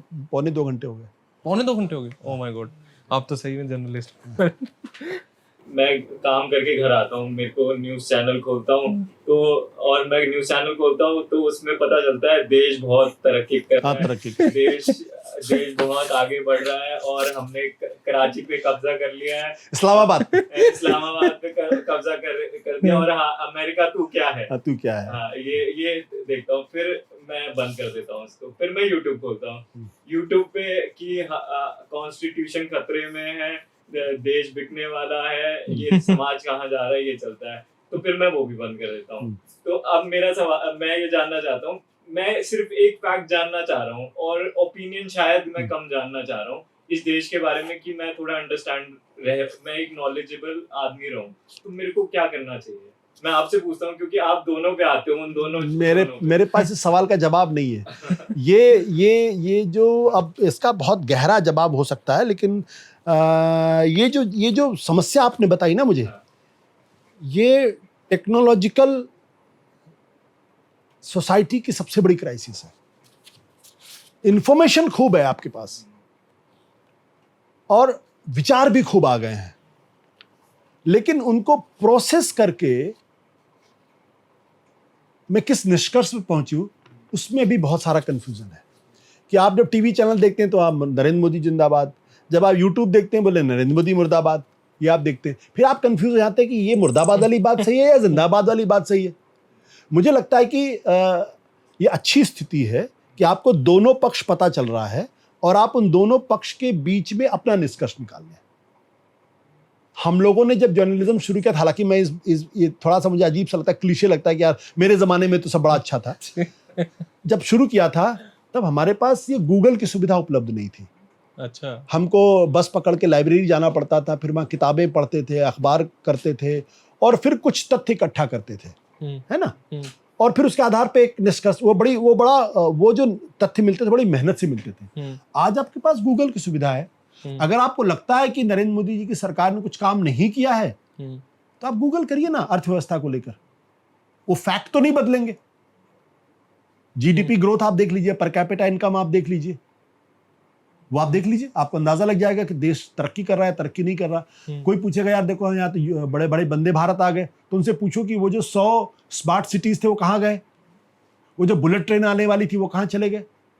और फिर आर्थिक प्रगति सिर्फ अपने देश की नहीं होती, आर्थिक प्रगति का मूल्यांकन रिलेटिव डेटा से होता है कि जब हम हिंदुस्तान के बारे में ये बातें कर रहे हैं तो उस दौरान बाकी के देश कहाँ निकल गए। अब बिहार कहता है कि हमने तो बड़ी तरक्की कर ली, बिल्लो नो इधर आओ, कोई नहीं है ना, नहीं वो कारपेट खराब कर। अच्छा। वो कहते बड़ी तरक्की कर ली। भाई जब से नीतीश कुमार जी मुख्यमंत्री बने हैं 20 साल हो गए, 20 साल में एक पायदान तो ऊपर गए होते ना, कम से कम पर कैपिटा इनकम में ही उत्तर प्रदेश को पिछाड़ दिया होता। आज भी उस वक्त भी बिहार सबसे आखिरी पायदान पे था, आज भी सबसे आखिरी पायदान पे था। कौन सी प्रगति की आपने? तो लेकिन अगर आप देखो तो तेलंगाना की पर कैपिटा इनकम $450 है, $4,500 है। बिहार की पता है कितनी पर कैपिटा इनकम है? 866 या 57। इसी देश के अंदर 2 राज्य हैं बिहार जिसकी पर कैपिटा इनकम 866 या 860 है। इसी देश के अंदर तेलंगाना है जिसकी पर कैपिटा इनकम 4,500 से ऊपर है। ये इकोनॉमिक डिस्पैरिटी। तो ये सवाल तो नीतीश कुमार से पूछना पड़ेगा ना कि 20 साल आप रहे, क्यों नहीं आप तेलंगाना के बराबर नहीं आधे पे पहुंच गए होते? तब तो मैं मानता आपने प्रगति की, विकास किया आपने। आज भी हिंदुस्तान के किसी कोने में चले जाओ, आपको अच्छा एयरपोर्ट मिल जाएगा। पटना में है क्या एयरपोर्ट? आप बिहार से हैं? नहीं, पटना में एयरपोर्ट तो है पर वैसा सा थोड़ी है। आप स्टेट ऑफ आर्ट एयरपोर्ट कहीं नहीं, पटना पूरे बिहार में नहीं मिलेगा आपको, पटना में नहीं। सर माइग्रेशन देखो ना, अडल्ट मिलता नहीं है गांव में। अब ये जो डेटा की बात करते, ये डेटा आप ले सकते हो, गूगल से आपको उपलब्ध हो सकता है और उसके आधार पे आप अपना निष्कर्ष निकाल सकते हो। आप लोग लकी हो उस लिहाज से। ओके। लेकिन आपके पास दोनों वर्जन आज की तारीख में है। आप जब सत्य हिंदी पे आते हो तो आपको सरकार की आलोचना दिखाई पड़ती है, जब आप दूसरे टीवी चैनल्स पे जाते हो वहां आपको सरकार की तारीफ दिखाई पड़ती है। आप दोनों तथ्यों को इकट्ठा करो, उसको प्रोसेस करो, अपना निष्कर्ष निकाल लो। सर और भी नए नए लोग लेके आया करो, आप जो एक्सपर्ट होते हैं ना वो रिपीट मत किया करो, और नए नए भी लेके आया करो। लेके आऊं टैलेंट पूल तो इतना ही है ना। नहीं और भी आम आदमी भी हो सकते हैं ऐसा कुछ। आम आदमी इन द सेंस कि वो वाले हम लोग कोशिश करते हैं, लेकिन टैलेंट पूल उतना ही है। और आप दुनिया के हर टीवी चैनल पे देखो, अच्छा जो बहुत टैलेंटेड लोग हैं पता चला टीवी पे बोल नहीं पाते। कुछ लोग हैं जो अच्छी अंग्रेजी बोलते, हिंदी नहीं बोल पाते। हिंदी चैनल की तो एक प्रॉब्लम ये भी है कि आप, जैसे हमने रफीक जकरिया से बातचीत की, दुनिया के इतने बड़े इंटेलेक्चुअल हैं, वो हिंदुस्तानी है, लेकिन उन्होंने अंत में बोला यार मुझे तो अंग्रेजी में बात। मैंने कहा ठीक है मैं अंग्रेजी में बात करता हूँ आपसे। शशि थरूर को भी जब बात करनी होती तो अंग्रेजी में ही बात करती, क्योंकि उनको लगता है कि ऐसा ना गलत समझ में आ जाए। थरूर से याद आया, कितने दिन के मेहमान है? अरे ऐसे मत बोलो यार, कितने दिन। अरे मतलब पार्टी में। अरे सॉरी। तो वो कांग्रेस के माय ख्याल से कांग्रेस नहीं छोड़ेंगे। नहीं क्रेडिबिलिटी खत्म हो जाएगी बंदे की। नहीं, ये तो उनको समझना है, उनको अपनी पॉलिटिक्स करनी। कांग्रेस छोड़ के कहाँ जाएंगे? बीजेपी ज्वाइन नहीं कर सकते वो। हाँ वही तो, बीजेपी ज्वाइन किया तो बीजेपी जाएंगे तो केरला में इनकी पॉलिटिक्स खत्म हो जाएगी। हाँ वही तो, एम्बेसडर बन के चले जाए तो बात अलग क्या है। फायदा, उससे बड़ी पोजीशन पे रह लिया फिर बंदा। और क्या। हाँ सर, एक क्वेश्चन जो रह गया था, एक छोटा सा क्वेश्चन, 2024 की जो जीत थी ना, तो उसमें बड़ा अंग्रेजी में कहूँ कि वो एक ऐसी विक्ट्री थी, victory felt like a defeat for a party and A defeat felt like A victory for a party. अब उनको हम 1989 से कंपेयर कर रहे हैं तो एक चीज हो, बस एक लाइन, 1989 से कंपेयर करें तो अटल बिहारी वाजपेयी 1989 से, हाँ अटल बिहारी वाजपेयी ने क्या कहा था, या आडवाणी ने कहा था कि the winner has come up second. तो उसमें आप बताइए। देखो हर चीज कॉन्टेक्स्ट में होती है ना। 1988 1989 में बीजेपी कितनी सीटें थी? कितनी 88 आई थी? एक बार तो 145 के आसपास सीटें थी। नहीं 145 160 के ऊपर सीटें थी, मुझे 182 सीटें थी। तो आप बीजेपी की 240 सीटें मिली हैं, तो बोले गया 240 बढ़ा या 182? नहीं नहीं, वो emotion, if victory felt like a defeat then कि the winner has come up second, तो वो तो कांग्रेस हो सकती है आज के लिए। और मतलब ये जो विक्ट्री है बीजेपी के लिए वो उनको डिफीट लग रही है, और कांग्रेस को डिफीट विक्ट्री लग रही है। इस एंगल ड्रॉ हो गया है। हाँ टेस्ट मैच में होता है ना, विन विन सिचुएशन हो गई है, विन ड्रॉ है, दोनों अपने हिसाब से वो कर सकते हैं। कांग्रेस के लिए इसलिए एक अच्छी बात है क्योंकि कांग्रेस अपनी सीटों को बढ़ा पाई, अन्यथा वो बड़ी भारी क्राइसिस हो गई थी। आप 50 पे अगर 2024 में भी 50 पे टिक जाते तो कांग्रेस खत्म हो जाती। तो इस लिहाज से कांग्रेस के लिए एक उपलब्धि है। लेकिन ये उपलब्धि क्या है अगर आप 100 भी सीटें नहीं लेके आ पाते? मतलब ये उपलब्धि क्या है? लेकिन कम से कम ये कि थोड़ी सी प्रोग्रेस दिखाई पड़ रही। बीजेपी के लिए तकलीफ इसलिए क्योंकि आप 350 सीट की बात कर रहे थे, आप 240 पे आके टिक गए। और अगर उड़ीसा ने मदद नहीं की होती तो हो सकता सरकार भी नहीं बनती आपकी। पर एक चीज तो आप सर माननी पड़ेगी, और आप इस पे अपना ओपिनियन बताना, कि नरेंद्र मोदी 11 साल से प्राइम मिनिस्टर है, उस बंदे का तोड़ नहीं मिल पा रहा आज हिंदुस्तान में अपोजिशन को। और मतलब चाहे आप कुछ भी कहो, क्रिटिसाइज करो, चाहे बेची ना बेची, वो अलग चीज है, वो सारी बात। नरेंद्र मोदी 99 पे भी जीत मान रहे लोग। नरेंद्र मोदी पॉलिटिशियन का मैं बहुत बड़ा प्रशंसक हूँ, और ऐसे नेता दशकों में पैदा होते हैं। इंदिरा गांधी के बाद मैं यही टाइटल लगा दूं, एक बड़ा नेता पैदा हुआ, ये सच्चाई है। पर दोनों ने डैमेज नहीं करा। देखिए वो एक इतिहास का अपना एक अलग आकलन होगा, जब आप उस पर मुझसे बात करेंगे तो मैं उस पर बात करूंगा आपसे। जब नरेंद्र मोदी, ये कम बड़ी उपलब्धि है कि एक आदमी जिसने कभी चुनाव नहीं लड़ा था वो गुजरात के मुख्यमंत्री बनते हैं, और उसके बाद लगातार चुनाव जीतते हैं। 3 चुनाव जीता उन्होंने। बहुत बड़ी।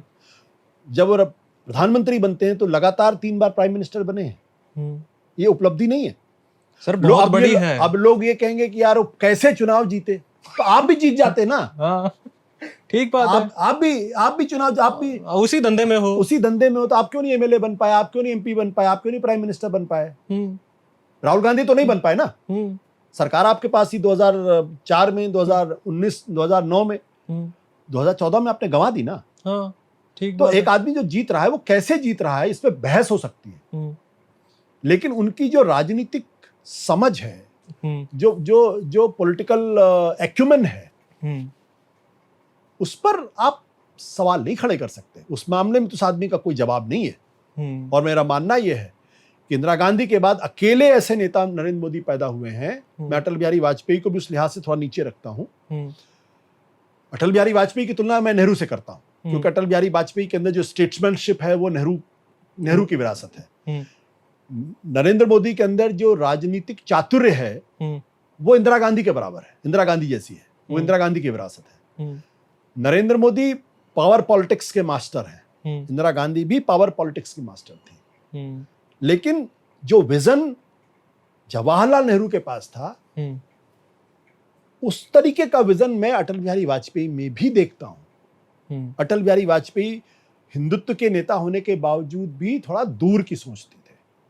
जवाहरलाल नेहरू भी दूर की सोचते। ये देश आज डेमोक्रेसी इस देश के अंदर है, उसके लिए बहुत बड़ी क्रेडिट नेहरू को जानी चाहिए। हम नहीं देते वो क्रेडिट। हमारे साथ पाकिस्तान बना था, कहां रह गया वो? खत्म हो लिया। कहां खत्म हो गया? देखिए वो आदमी कितना बड़ा था कि जब 1962 की लड़ाई हो रही थी, लोगों ने कहा कि नेहरू जी आपको संसद के अंदर जवाब देना पड़ेगा। उधर जंग हो रही थी और यहाँ संसद के अंदर बहस हो रही थी। सेशन बुला के अगर डेमोक्रेट नहीं होते तो बहस करते। आज सवाल पूछा जाता है कि भाई ऑपरेशन सिंधु तो 4 दिन चला, स्पेशल सेशन बुला के बहस करो, क्यों नहीं करते? तो मोदी की पॉलिटिक्स पावर पॉलिटिक्स है, नेहरू की पॉलिटिक्स पावर पॉलिटिक्स नहीं थी, वो एक विजनरी पॉलिटिक्स थी। ये हमको फर्क करना पड़ेगा। लेकिन आप ये कहोगे नरेंद्र मोदी तो बेकार आदमी है, तो फिर मैं तो आप ही की सोच पे प्रश्न चिन्ह खड़ा नहीं, मैं तो नहीं कह रहा। नहीं, मैं आपकी बात नहीं कह रहा, मैं उन लोगों की सोच पे प्रश्न है क्या है। तो अरे भाई होता तो जीत जाते ना। एक लड़का लगातार डिस्टिंक्शन लेके आ रहा 75%। हाँ। अरे बोले यार ये तो नकल करके लेके आ रहा, अबे तू भी नकल कर ले। ये भी बड़ा सावधानी से जवाब दिया, नकल करके ले। अरे तू भी कर ले। नकल कहाँ, डंके के चोट पे छाती ठोक के लेके आ रहा है। मैं एक बात अकेला सब पे भारी। मैं उस आदमी के बारे में बात कर रहा हूँ जो बहाने खोज रहा, अपनी हार को छुपाने के लिए बहाने खोज रहा। भाई वो तो 75% नकल करके लाया है। मोदी जी क्या है, वो तो कम्युनलाइज करके लेके आए। इसका तोड़ क्यों नहीं मिल रहा सर? वो कर रहे, वो तो कम्युनलाइज करके लेके आए। तू भी कर लेना। तू क्यों नहीं कर पा रहा? तुम क्यों नहीं कर पा रहे? तो ये सब बहानेबाजी है। एक आदमी जो लगातार 6 चुनाव जीता है, पहले 3 बार मुख्यमंत्री थे, 3 बार प्राइम मिनिस्टर थे, आप उससे थोड़ा बहुत तो सीख लो। नहीं, आप उसको पसंद करो ना पसंद करो, उनकी कामयाबियों को, उनकी उपलब्धियों को आप अंडरमाइन नहीं कर सकते, और करना भी नहीं चाहिए। बिल्कुल नहीं, बिल्कुल नहीं। He is an achiever. और जब भी हिंदुस्तान का इतिहास लिखा जाएगा उसमें नरेंद्र मोदी का नाम होगा, मजबूती के साथ होगा। जैसे इंदिरा गांधी का नाम मजबूती के साथ है, जैसे जवाहरलाल नेहरू का नाम मजबूती के साथ है, जैसे मनमोहन सिंह का नाम मजबूती के साथ है, उसी तरीके से नरेंद्र मोदी का भी नाम मजबूती के साथ होगा। और नरेंद्र मोदी की राजनीति ने देश में जितना बड़ा बदलाव किया है, इस पर लंबे समय तक रिसर्च होगा, शोध होगी, और लोग उसको समझने की कोशिश करेंगे। ओके, तो अब ये भी बता दो सर, आखिर में उनको हराया कैसे जा सकता है? और कुछ समझ नहीं आ रहा, तोड़ क्या है इसका? मेरे पास वो फॉर्मूला होता तो मैं वहां नहीं जा रहा होता, तुमसे क्यों बात कर रहा होता यार अपना टाइम। ओके सर, आखिर बताओ। लेकिन मैं ही हरा के मैं चीफ प्राइम मिनिस्टर बन लेता अभी तक तो। और क्या, हम ही बन जाते हैं प्राइम मिनिस्टर। मीम देखते हो अपने ऊपर? मैं कभी नहीं, मैं सोशल मीडिया पे उतना एक्टिव भी नहीं हूँ, और सोशल मीडिया पे मैं अगर कोई चीज लिखता भी हूँ, कभी नहीं जाता कि लोग मुझे कैसे प्रतिक्रिया करते हैं। उससे इफेक्ट होते हो? शुरू में इम्पैक्ट होता था, इसलिए मैंने छोड़ दिया। शुरू में जब 2012-11 के पहले की बात, जब मैं बना था, मैं मतलब सोशल मीडिया पे आया था, फेसबुक पे भी और यूट्यूब, इस पे क्या कहते हैं, टीवी पे, ना ट्विटर पे। तो शुरू में बड़ी इच्छा होती ना, आपने कुछ लिखा रहे, लोग वाह कर रहे हैं, फिर कुछ लोगों ने गालियां देनी शुरू कर दी, तो उससे फिर डिस्टर्ब होने लगा। फिर मैंने कहा ये तो, इसका मतलब ये कि मैं आत्ममुग्धता का शिकार हूं, मैं एक बीमार आदमी हो गया हूँ, है ना। मैं अगर कुछ लिखूंगा तो 10 लोग गालियां देंगे, 10 लोग तारीफ करेंगे, और उसके आधार पर मैं अपनी ओपिनियन बदल दूती है तो ठीक नहीं, और उसके आधार पर मैं बीमार रहने लगूँ, मैं डिप्रेशन में रहने लगूँ। तो मैंने तय किया, मैंने एक नियम बना दिया, करीब 13 साल हो गए, मैं फेसबुक पे कुछ भी लिखता हूँ तो फेसबुक पे तो ऐसे लोगों को, तो मैंने एक दिन, मेरे पास जो मुझको फॉलो कर रहे जो लोग थे, मित्र थे, लिस्ट, तो वो 5000 उसकी लिमिट है। मैंने करीब 3700 लोगों को अनफ्रेंड कर दिया। भगवान। हाँ, कि मैं ऐसे लोगों को रखूंगा ही नहीं जो वहां पे आके गाली गलौज करते। मैं ये अधिकार दूसरों को नहीं देना चाहता कि वो मेरे पेज पे आके मुझे गाली दे। वो मेरी दोस्ती का प्लेटफॉर्म है, वहां आइए, अच्छी बातें करिए, कोई दिक्कत नहीं है। गाली देने का अधिकार मैं आपको नहीं दे सकता। ट्विटर पे वो काम नहीं कर सकता, इसलिए मैं ट्विटर पे लिखता हूं, कभी नहीं पढ़ता वहां क्या प्रतिक्रिया। तो ट्रोलर्स ट्रोल करें या चाहे अपना सर फोड़ ले, मेरे पे कोई फर्क नहीं पड़ता उसका। ओके सर, देन बहुत बहुत शुक्रिया, मजा आ गया सर आपसे बात करके, सीरियसली बहुत अच्छा लगा। और मतलब ऐसा लगा था ह्यूमन से बात कर रहे हैं। अरे वाह, अभी तो आप रोबोट से बात कर रहे हैं। नहीं, आर्टिफिशियल होते हैं ना आजकल जर्नलिस्ट। बाकी थोड़ी बात आपने छुपा भी लिए हैं। एक क्वेश्चन और, हाँ पूछ लो। जैसे आपको पूछना है? बहुत सीनियर पोजीशन में एक न्यूज चैनल पे, पता नहीं नाम लेना ठीक है नहीं, न्यूज चैनल को आप रन करते थे, तो क्या उस टाइम, और न्यूज चैनल की मैंने जहाँ तक पढ़ा, एक मेजॉरिटी इनकम सोर्स है गवर्नमेंट एडवर्टाइजमेंट, तो क्या जो मीडिया की हालत अभी जो बिल्कुल खराब है वो उसी वजह से है, या और आपने अपने लाइफ में ऐसे डिलेमास फेस करे हैं कि क्या बोलना है क्या नहीं बोलना? There was a editorial pressure, direct नहीं था पर एक एडवर्टाइजमेंट रूप से प्रेशर था। कभी नहीं, मैंने कभी फेस नहीं किया, और मुझे ध्यान नहीं पड़ता ना, कभी फेस नहीं किया मैंने। और ना मेरे मैनेजमेंट को पता था कि वो मेरे ऊपर कोई दबाव नहीं डाल सकते। तो कभी उन्होंने एक बार भी कभी नहीं कहा। बल्कि मैं आपको ये भी बता दूं अच्छी तरीके से, मैं 2006 से लेकर 2014 तक मैनेजिंग एडिटर था IBN7 का, और एक बार भी मनमोहन सिंह की सरकार की तरफ से मेरे पास फ़ोन नहीं आया। सिर्फ एक बार फ़ोन आया था प्रियरंजन दास मुंशी का, वो उस वक्त INB मिनिस्टर थे, कोई एक बात थी वो कहना चाहते थे, मैंने उनको जवाब दिया। कभी फ़ोन नहीं आया मेरे पास कि आप ये क्यों करो, और कभी ये दबाव नहीं आया कि अगर मैं सरकार की लाइन नहीं लूँगा तो मैं नौकरी से निकाल दिया जाऊँगा, कभी नहीं। आज जब मैं बोलता हूँ तो मुझे बोलने के पहले 3 बार सोचना पड़ता है। आज की हकीकत ये है, मैं खुलकर बोलता हूँ लेकिन फिर भी मैं आपसे खुलकर स्वीकार कर रहा हूँ, आज मैं कम से कम 2 बार सोचता हूँ कि मैं ये जो बोल रहा हूँ इसके कॉन्सिक्वेंसेस क्या हो सकते हैं। तो जहाँ तक विज्ञापन का प्रश्न है, मेरा साफ तौर पे मानना है कि चाहे अखबार हो, चाहे टीवी चैनल्स हो, चाहे डिजिटल स्पेस हो, सब जगह अखबारों के विज्ञापन बंद होने चाहिए, सरकार के विज्ञापन बंद होने चाहिए। सरकार के विज्ञापनों की वजह से टीवी चैनल्स की कम से कम 50% टीवी चैनल्स की यही हालत है, अखबारों की भी यही हालत है, क्योंकि वो लालची होते हैं। किसी को 2 करोड़ का विज्ञापन अगर बिडरा हो जाएगा तो फिर आपको तकलीफ होती, फिर आप वो भाषा नहीं बोलते।